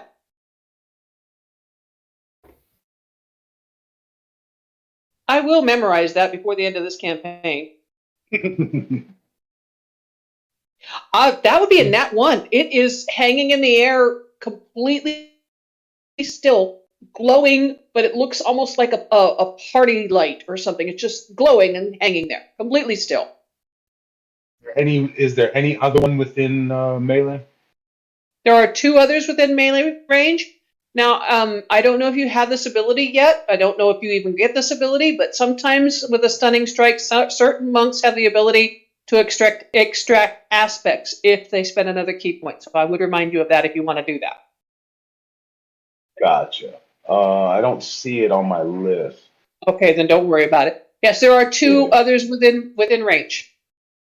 All right, then I'm gonna go ahead and spend a key point, one more key point to attack another one with fisted I'm With not flurry of sure. blows? flurry of blows. Yeah. Got it. Extract. What, dog? Uh, extract aspects does not work like that. It only works on stunning strike, doesn't it? No. If Extract aspects. Hold on, let me make sure. But oh, it's right. If it's hit with a melee, he doesn't even have that. yeah, I it's don't a think I have that. cobalt He's soul. not. That's a cobalt soul. Okay. Thank you. You're welcome. Go ahead. 2 unarmed strikes. All right, the first one was a 12, so that didn't do. Yeah. And then the second one is. Sorry, my tablet's slow. It doesn't roll real fast. We know how it goes. Do not apologize for technical issues. We know how it works. 16. Yeah, that does not hit either. You swing and wildly miss with the first one. You almost connect with the second one, but the other two globes are not stunned. They float out of the way. They do look a little disturbed, however, by the fact that you have succeeded in stunning one of their members. Evie, it is now your turn. You are up, my dear. Okay, so what are these thingies? You don't know. What color are they? Floating globes of light. Of light, just regular, like light color, sun colored. I'm going to say that they're sort of greenish in appearance. Okay, so what I need to do here. Okay, so I guess I got to think this through. Okay, let me go to my actions. So, I'm only allowed to use. Can I use spiritual weapon and a spell? Because You may spiritual use weapon spiritual is a weapon bonus and action. a cantrip. You may use spiritual weapon and a cantrip. Okay, then that's not what I You want can to do do. 2 spells in one turn. Yeah. Okay, so Okay, I'm going to get out. I'm going to use my shovel that we just buried my kitty with. And I'm going to stab it in the ground. And I'm going to cast Bane on these three these things. All right. Because I'm not allowed to cuss. So, I am going to bane them, displaying Okay. DTP, which gives them a minus, and then I am going to take my. Can I use the Scythe hit or wait? Let's see. Okay. What am I using as the shovel? I don't have a club. I have a dagger. I got crossbow, dagger, and scythe. You won't be able to use an attack this turn if you use Bane. It is an action. Oh, is it? It is. It fucking is. Gosh darn it. Hold on, you stop talking. I'll use it as my as a bonus action. I got 2 weapon fighting. Don't you want You can't do that, baby. An action as a bonus action? No, a bonus action. If you've used your action to cast a spell, your bonus action has to be to take an actual bonus action, not a weapon attack. I've got Weapon bonus attack is an action. I got 2 weapon fighting. Right, but I think it reads that you have to make an attack with the Let's see. with your action. Yeah, I sure do. Attack action and attack with a light melee weapon. Yep. Right. You are right. Gosh darn it. Now you hush your mouth, sir. I've played too many clerics in my past. I know how this is. Yeah, they're kind of hard. They're tricky. Okay. You know what? Your mama. You shut your mouth. I gotta do something. Your mama. You know You what? have what you would have would be a bonus action cantrip if you have a bonus action cantrip. I want to do. Okay, hold on. That's as a bonus action. I can do that one. I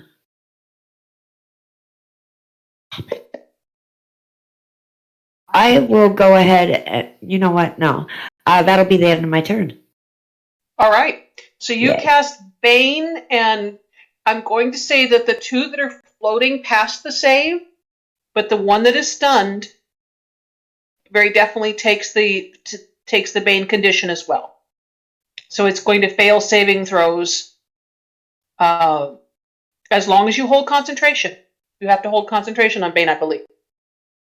I do. That makes it fun. Yep. All right. So Evie waves the shovel in the air, and you see a coil of darkish, purplish energy emitted from the shovel, reaching up in sort of three spikes, and one definitely sort of encircles and discolors the greenish floating globe that's holding still, but the other two dodge the wisp of purplish smoke as it comes at them. And with that, it is now the mob's turn. And let's see here. The one that is stunned cannot take an action, but the other two can. And they're going to make their attacks. First one is going to attack you, Jojito, because you swung at it. And let's see here.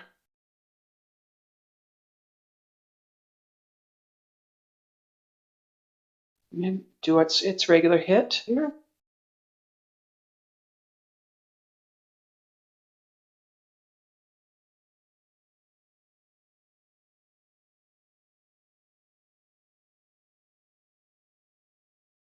Does an 18 hit? Just. All right.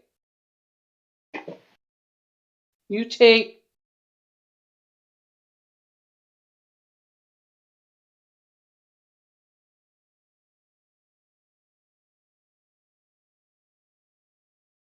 You take 16 points of, wow, 16 points of lightning damage as it crackles and makes a booming sound, and you are enveloped with purple lightning emitted from this globe of greenish light that's hovering in the air. And the other one is going to, As a reaction, I want to use that race ability, Stone's Endurance. All right, no problem. So I'm going to roll a d12 plus 3. Right. And the other one is going to attempt to attack you, Evie, because you just swung something at it too. And it's made of metal. The thing you swung at it is made of metal. Yep. It's nice, and I even got the metal handle.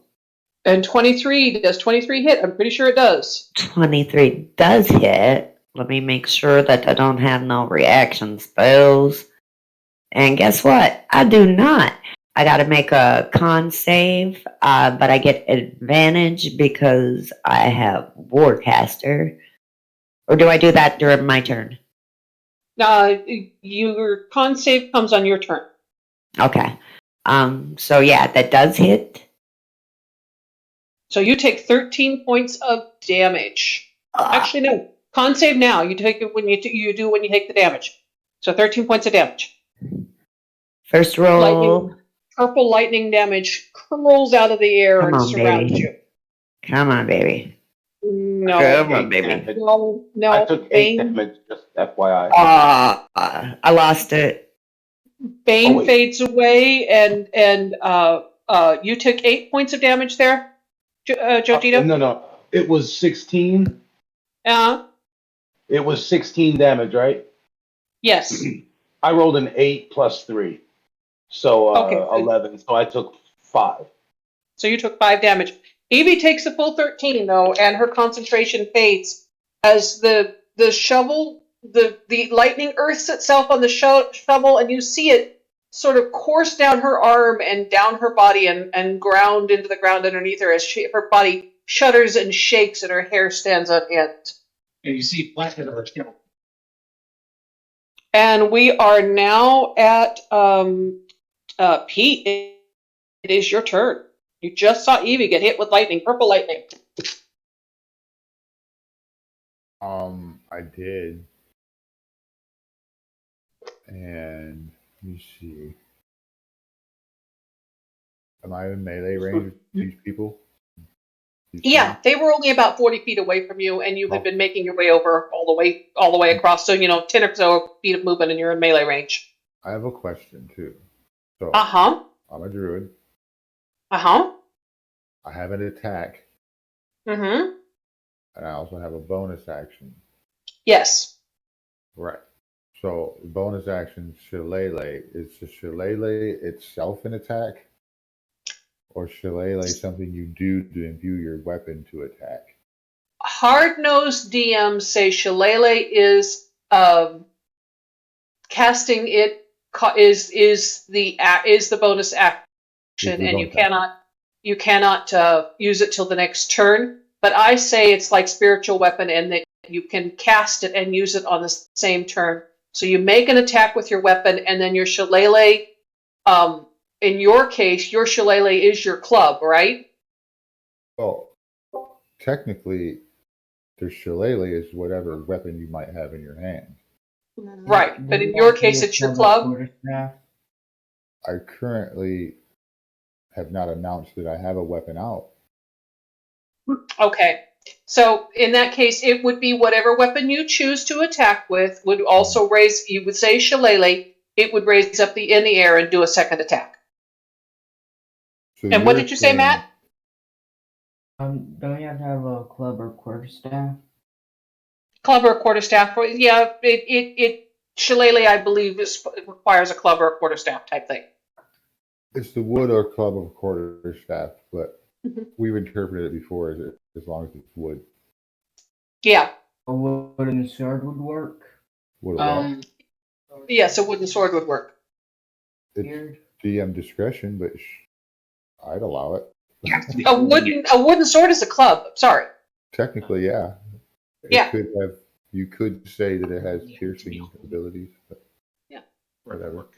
Because it ends when you let it go. Anyway, Doug, what were you doing? To clarify, your interpretation is that your shillelagh rule says that it is a second attack, so I can attack and then shillelagh attack. Right. Okay.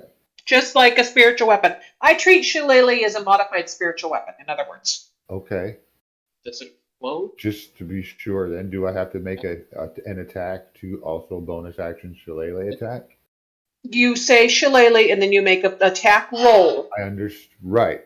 But my action doesn't have to be an attack to use the shillelagh, right?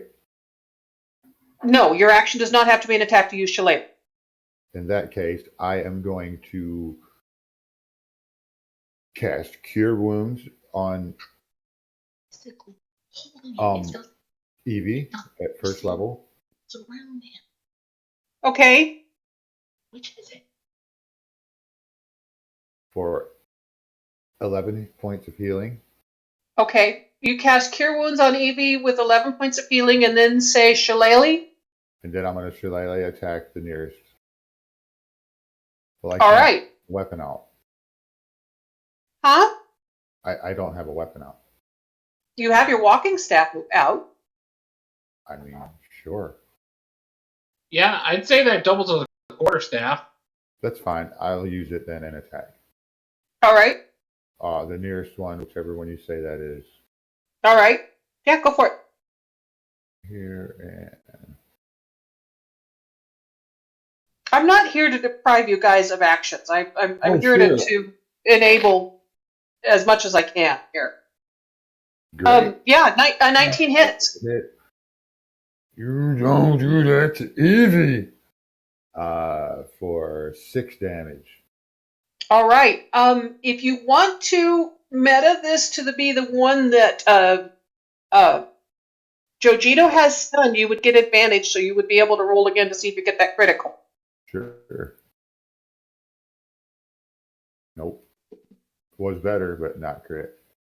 Okay. So will you do 6 points of damage to the stunned one as it's hovering in the air, and knock it a little bit further out of the air, and knock a little bit further down, closer to the ground, And its light dims a little bit. It is still stunned, but its light dims a little bit.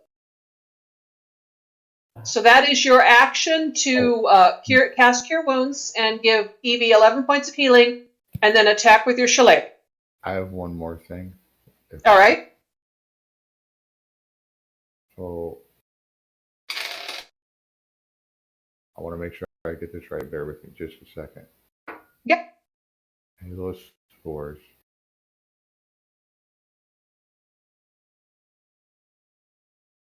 So I have Halo Spores. So if a creature begins its turn within 10 feet of me, it has to make a Constitution saving throw. That will be next turn. Because you moved up to within 10 feet of it this turn, but it did not begin its turn within 10 feet of Move you. up. I started my turn where I was. You said I was within melee, which would have been Yeah. their turn last time within that 10-foot radius. Okay. In that case, go ahead and use it. I mean, you don't have to now. I just want. I'm not No, familiar. you're right. You're right. With a druid. Oh yeah, Spore druids are fun. I loved Bronwyn. She was my favorite thing. I loved her. I lost it. Actions reaction. Hi, Furbolg. So they would make a Constitution saving throw, DC 14. Got or it. whichever Hold on. one is determined to be starting its turn within 10 foot of Pete. I'm going to say two of them are.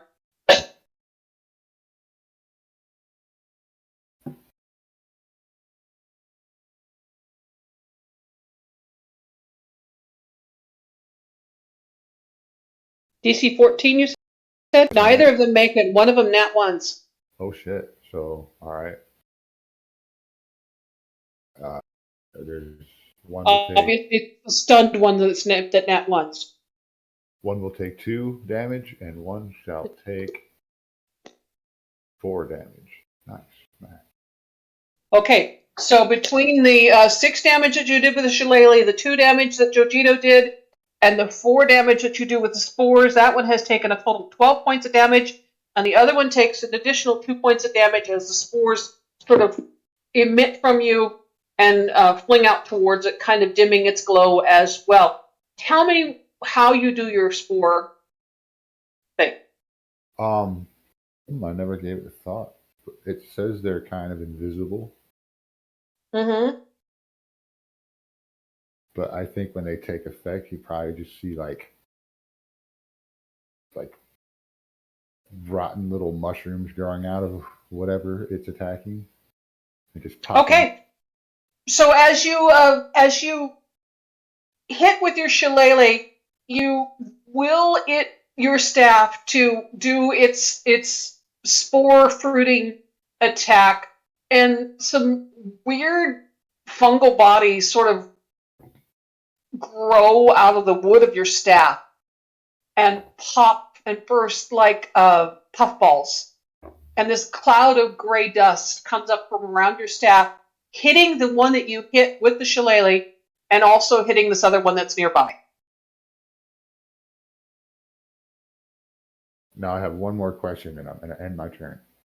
Okay. That technically would have been a reaction for the last round, or this round. The spores is a reaction? That's a reaction. So we retconned this move, so it would have been that reaction. Okay. So I'll let it go this time because we played it out. It's going to go this time, but for the future, it is going to be a reaction. You could have reacted to Evie being hit or something like that. Well, it's a reaction to them moving within that 10-foot space. Moving into the 10-foot space. Got it. Okay. All right. Going forward, we got it. Perfect. My question is, how do reactions work? Per round or per turn? Yeah, they are per turn. You get 1 per turn if the conditions are met. Okay. Okay? Okay. All right, and Tazcool, it is your turn. I've been collecting all the dice I need to roll for the day. Oh no. Here we go. First thing I do is cast Thunderous Smite as a bonus action. Okay. Giving me the ability to do an extra 2d6 thunderous damage. Okay, which one are you casting it on? Are you casting it on one? Casting it on myself. Okay. On my weapon, to be specific. Okay. It's an on-hit effect. Letting me do an extra 2d6 thunder damage on a creature that I hit. All right. Now I have a question. Thunderous Smite was your paladin ability or the kind of paladin you were. Do you still have Thunderous Smite as an Oathbreaker? All paladins get all smite spells. You could be a Redemption paladin and get Thunderous Smite. It's all paladins in general. All right. I'll hit the stunned one with a second level regular smite, doing an extra 3d damage, plus an extra d12, plus 5. All right. Well, hit with an attack first, baby. Critical. I got a crit. You got a crit? Yes. All the damage is Yeah. correct? Okay, yeah, crit. Go, roll all that damage there. Wait a second. You're the rules lawyer. You know. Damage dice are doubled, bud. Okay. Smites count as crit dice as well, but not thunder smite. Yeah, your Thunderous Smite does not damage, just your actual attack and your smite damage. Just the dice. Okay, so sorry, I'll have to calculate all this damage. This juicy fat damage. Speak back. 8, 15, 20, 25. How do you want to do this? I'm rolling all the damage. Sorry. Okay, I love you, but bye now. He's still counting. Right. We're only at 25. I know. And this thing had already taken 12 points of damage, so how do you want to do this? 31. 39. 44. 34 points of damage. A single attack. All right. As you wail a blow at this keep in mind, stunned... everyone within 300 feet of me hears this. Oh yeah, absolutely. It's not deafening. It echoes over the prairie and resounds off of the hills as you flail your weapon at this hovering in midair, absolutely motionless, glowing green globe, and knock it out of the sky, and it shatters into a billion shards as it hits the ground. I have a second attack. Oh my god. Paladins are cool. Are there any of them left? Yeah, there are 2 left. He only hit 1. Huh. He did all this damage to one wounded one. One that was stunned. And I'll do it again. Yeah, I know. Keep going. 22. On another one, I guess. On the one that took the spore damage, I guess. Okay, so roll your attack. Okay, I got a 22 for the attack roll. That does hit. I rolled damage. I rolled a 2, but thanks to Savage Attacker, I roll 1s and 2s with heavy weapons. 2-handed weapons, so I'll re-roll that. For 12. What kind of damage is it? Bludgeoning or slashing? Slashing, it's a great axe. Slashing. Hold on 1 second. Did you trade? Oh yeah, it was Stephen that traded in his great axe. Okay, so it takes 6 points of damage. Wait, what? I rolled a oh, it's 5. It is resistant to slashing damage Oh, And okay. bludgeoning damage, just FYI. and bludgeoning damage. I'll put a smite on that one as well. All right. A 2nd level smite to be exact for Okay. a 20 damage. So how much? 20 radiant damage. So 20 radiant damage Yes. and 6 slashing damage plus the 2 damage that had already been done from the spores. The second one falls from the sky. It does not break into pieces like the other one, but it is lying on the ground as slowly its green glow goes out. And that's your bonus action and your action. Are you doing anything for movement? Oh, I am not. All right. As we come to Geico.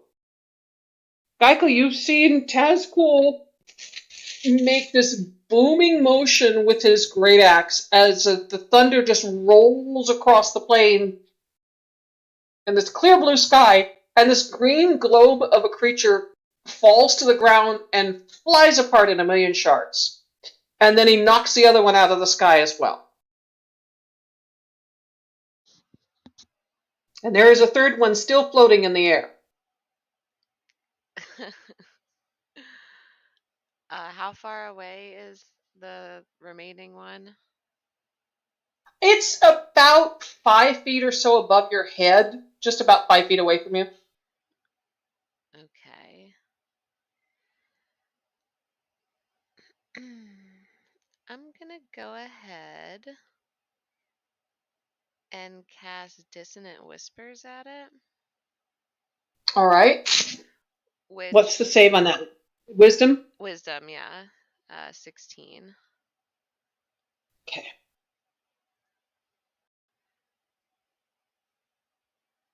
How do you play that?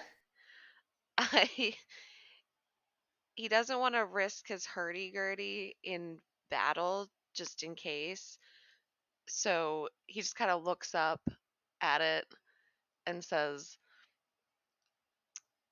"Your roundness makes you look fat." And the last syllable echoes as indeed it glows this green, but sort of weirdly turns a kind of funny purpley pink and sort of shrinks in on itself as it takes 13 points of psychic damage. Good. And as my bonus action, I would like to give Queequeg Bardic Inspiration. All right, quick, you have Bardic Inspiration, one Will-o'-the-Wisp hovering in the air in front of you. Yes, I did reveal the monster name. I figured 2 of them are dead. You guys probably figured out what it is by now. Okay. Up until the Thunder Smite, Queequeg was still by the wagons. His back turned to this mess, fiddling with his concertina. Then this thundering boom echoes from behind him, and he jumps 6 feet in the air, goes cross-eyed, like, wow! Turns around in time to see Tazcool do the second smite on the other one, and by that point he's put away his concertina and book that he was reading at the same time, and running while Geico was doing her thing, Queequeg ran in there. All right, so you use your full motion to get there. Yeah, full 40 feet. Mm-hmm. So I'm swinging my Warhammer two-handed right at this remaining will-o'-the-wisp. Okay. Rolling. And you said Bardic Inspiration on me? Yes, you have Bardic Inspiration if your roll is bad. You don't have to use it, but you can. It's D8. Does 18 hit? No. Okay, in that case, I'm going to use that.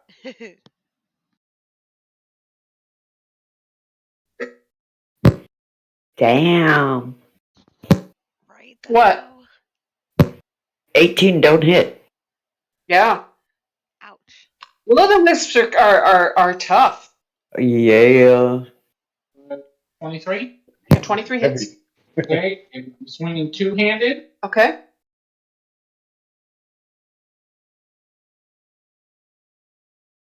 Hold on. Just tell me what your hit is.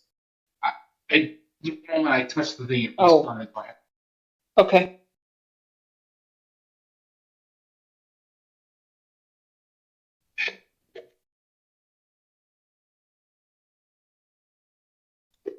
See, we understand tablet problems, Jojito.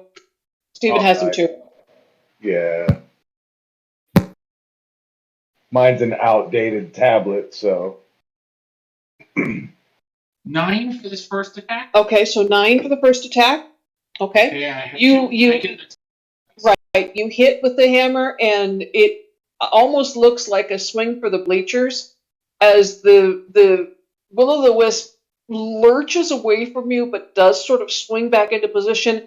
However, one side of it is very much concaved inward, as you have hit extremely hard, and it had already taken 13 psychic damage. Okay, I'm going to roll to attack, swing, and go this. Now I'm going this. Okay? Went from straight to left, Mm-hmm. and now I'm going overhanded. Mm-hmm. Swing and a miss. A swing and a miss. Yep. The second hit comes down, almost hits it, grazes the side of it, and then collides with the ground, and you see Quick kind of vibrating with boing as his hammer impacts the ground right in front of you. And we're back at the top of initiative, and it is your turn, Jojito. Right. Since the 16, my hands have woken up yet.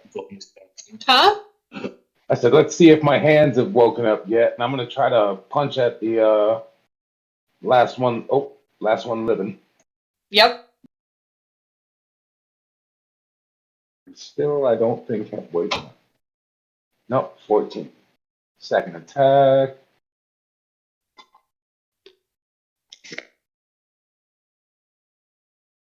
Oops. Accidentally hit bars. But it's the same. 21 to hit. Yeah, 21 does hit. All right. And that's the unarmed strike.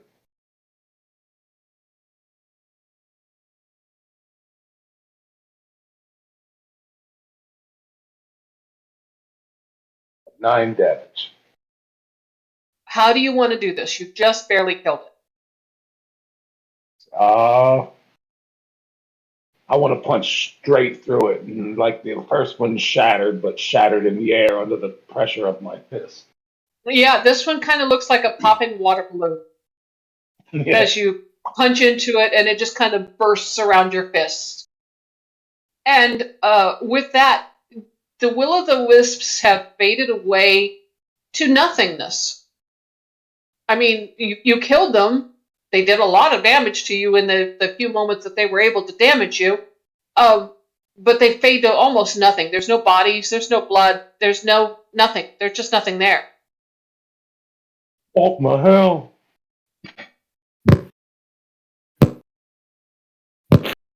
See? At least it wasn't an ambush. And Ayo walks up and says, yeah, no, those things, they come around out here.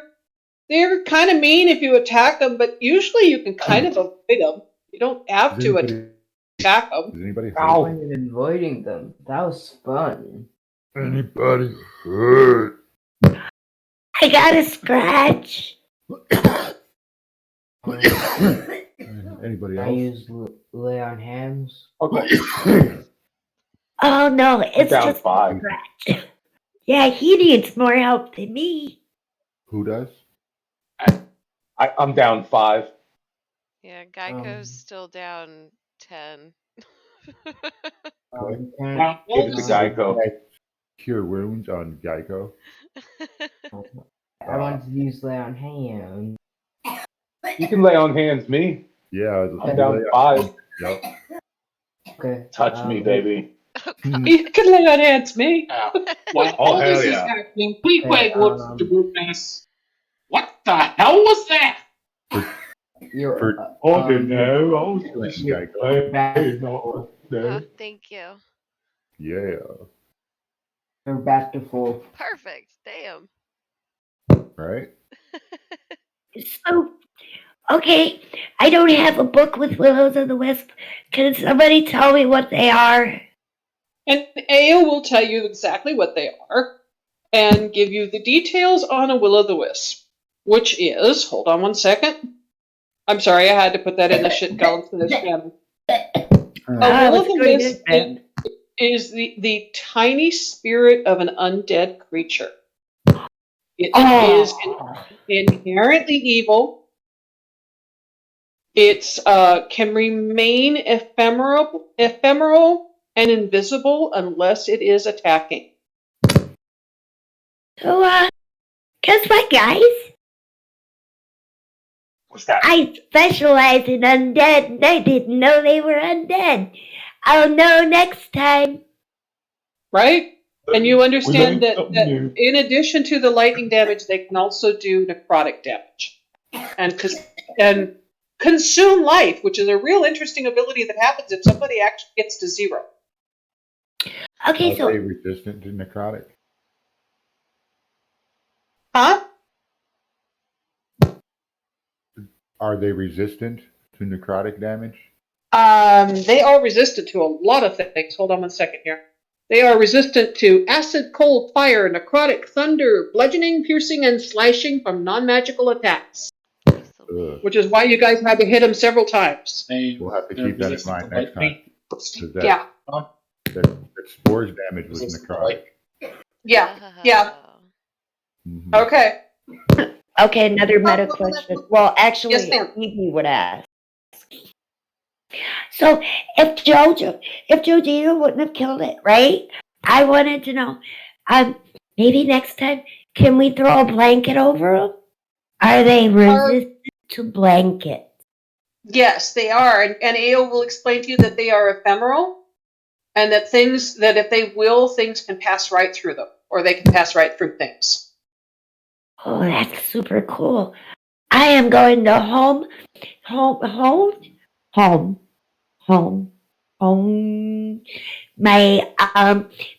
My scare and undead stuff because not only can I make zombie kitties, but I can scare the poop out of zombies.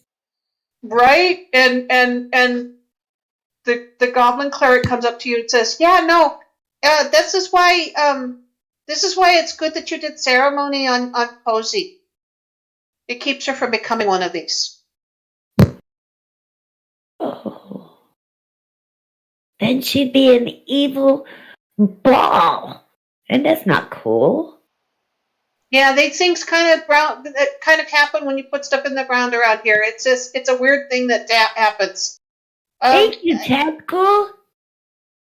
You're welcome. That was super fun. So Tactical, with your successful investigation, you had unearthed Strongbox. Remember? Yes, I do remember that. Okay. So what are you doing with that? How big is the strong backslash? How heavy is it? Okay, hold on one second. I will get you the definitions of it. Diameters. It is a locked iron box, and I'm going to say that it's a strong box, which would be a foot locker, so 4 foot or so long by about a foot tall by maybe 18 inches wide. Kind of big. Big. Slightly bigger than like a laptop. And I'm going to say that it's wooden with iron bands around it. I carry the lockbox to cart. Okay. To I believe it's Van who's the thief, Yeah, Isfan is the thief. and So you're going to ask him to open it up? yeah. You know anything about locks? Well, yeah, I got some skills at that. Got me some lock picks. Would you be kind enough to open this? Yeah, if I get a percentage of what's inside.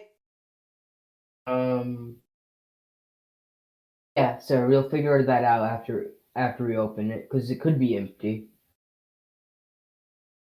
Fair enough, fair enough. All right, here's the deal. If there's money in it, I want 10%. Anything else you guys can add? Deal. Huh?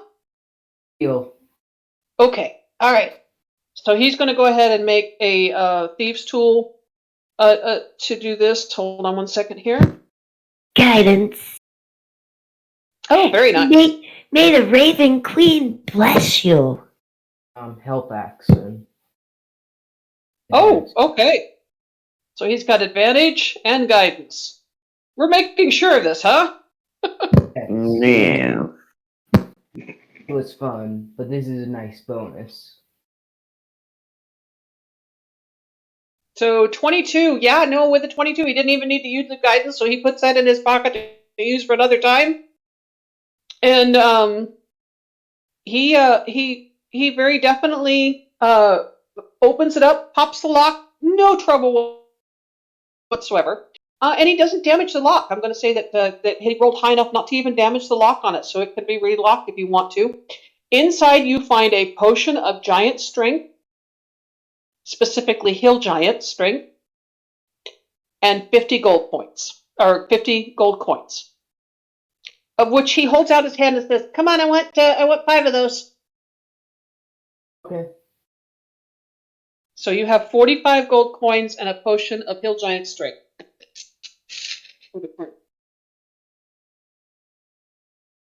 And a lockable footlocker. I'm going to look at Tazcool as he's doing this and say, "Hey, Taz, you want to use this lockbox as kind of a potion storage?" Doesn't matter to me, sir. Huh? Doesn't matter to me, sir. Oh, he says it doesn't matter to you. Well, you guys do have some extra potions, so if you want to, you can easily put them in the lockbox and turn it into sort of an apothecary's chest for you guys. I'll put my dust of dryness into it. All right. And I'll go ahead and put my potion of water breathing. Just all a right. miscellaneous water base. All right, so you have the lockbox now contains a dust of dryness, 1 dose of dust of dryness, a potion of giant strength, and a potion of water breathing. Who's keeping that? It can go in one of the carts. No, I mean in their inventory. That is up to you all. Pete? You have not dedicated a recorder or a treasurer for your group, so up to you to decide who does that. Okay, so who wants to do it? Who's got a good brain? Not me. And there are Okay. 45 gold pieces to be divided amongst you as well. Pete, you feel like carrying the box?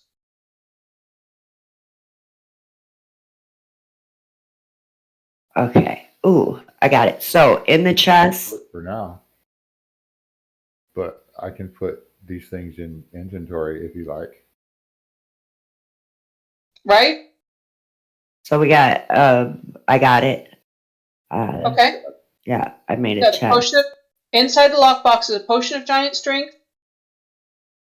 a 1 use of the dust of dryness, and a potion of water breathing.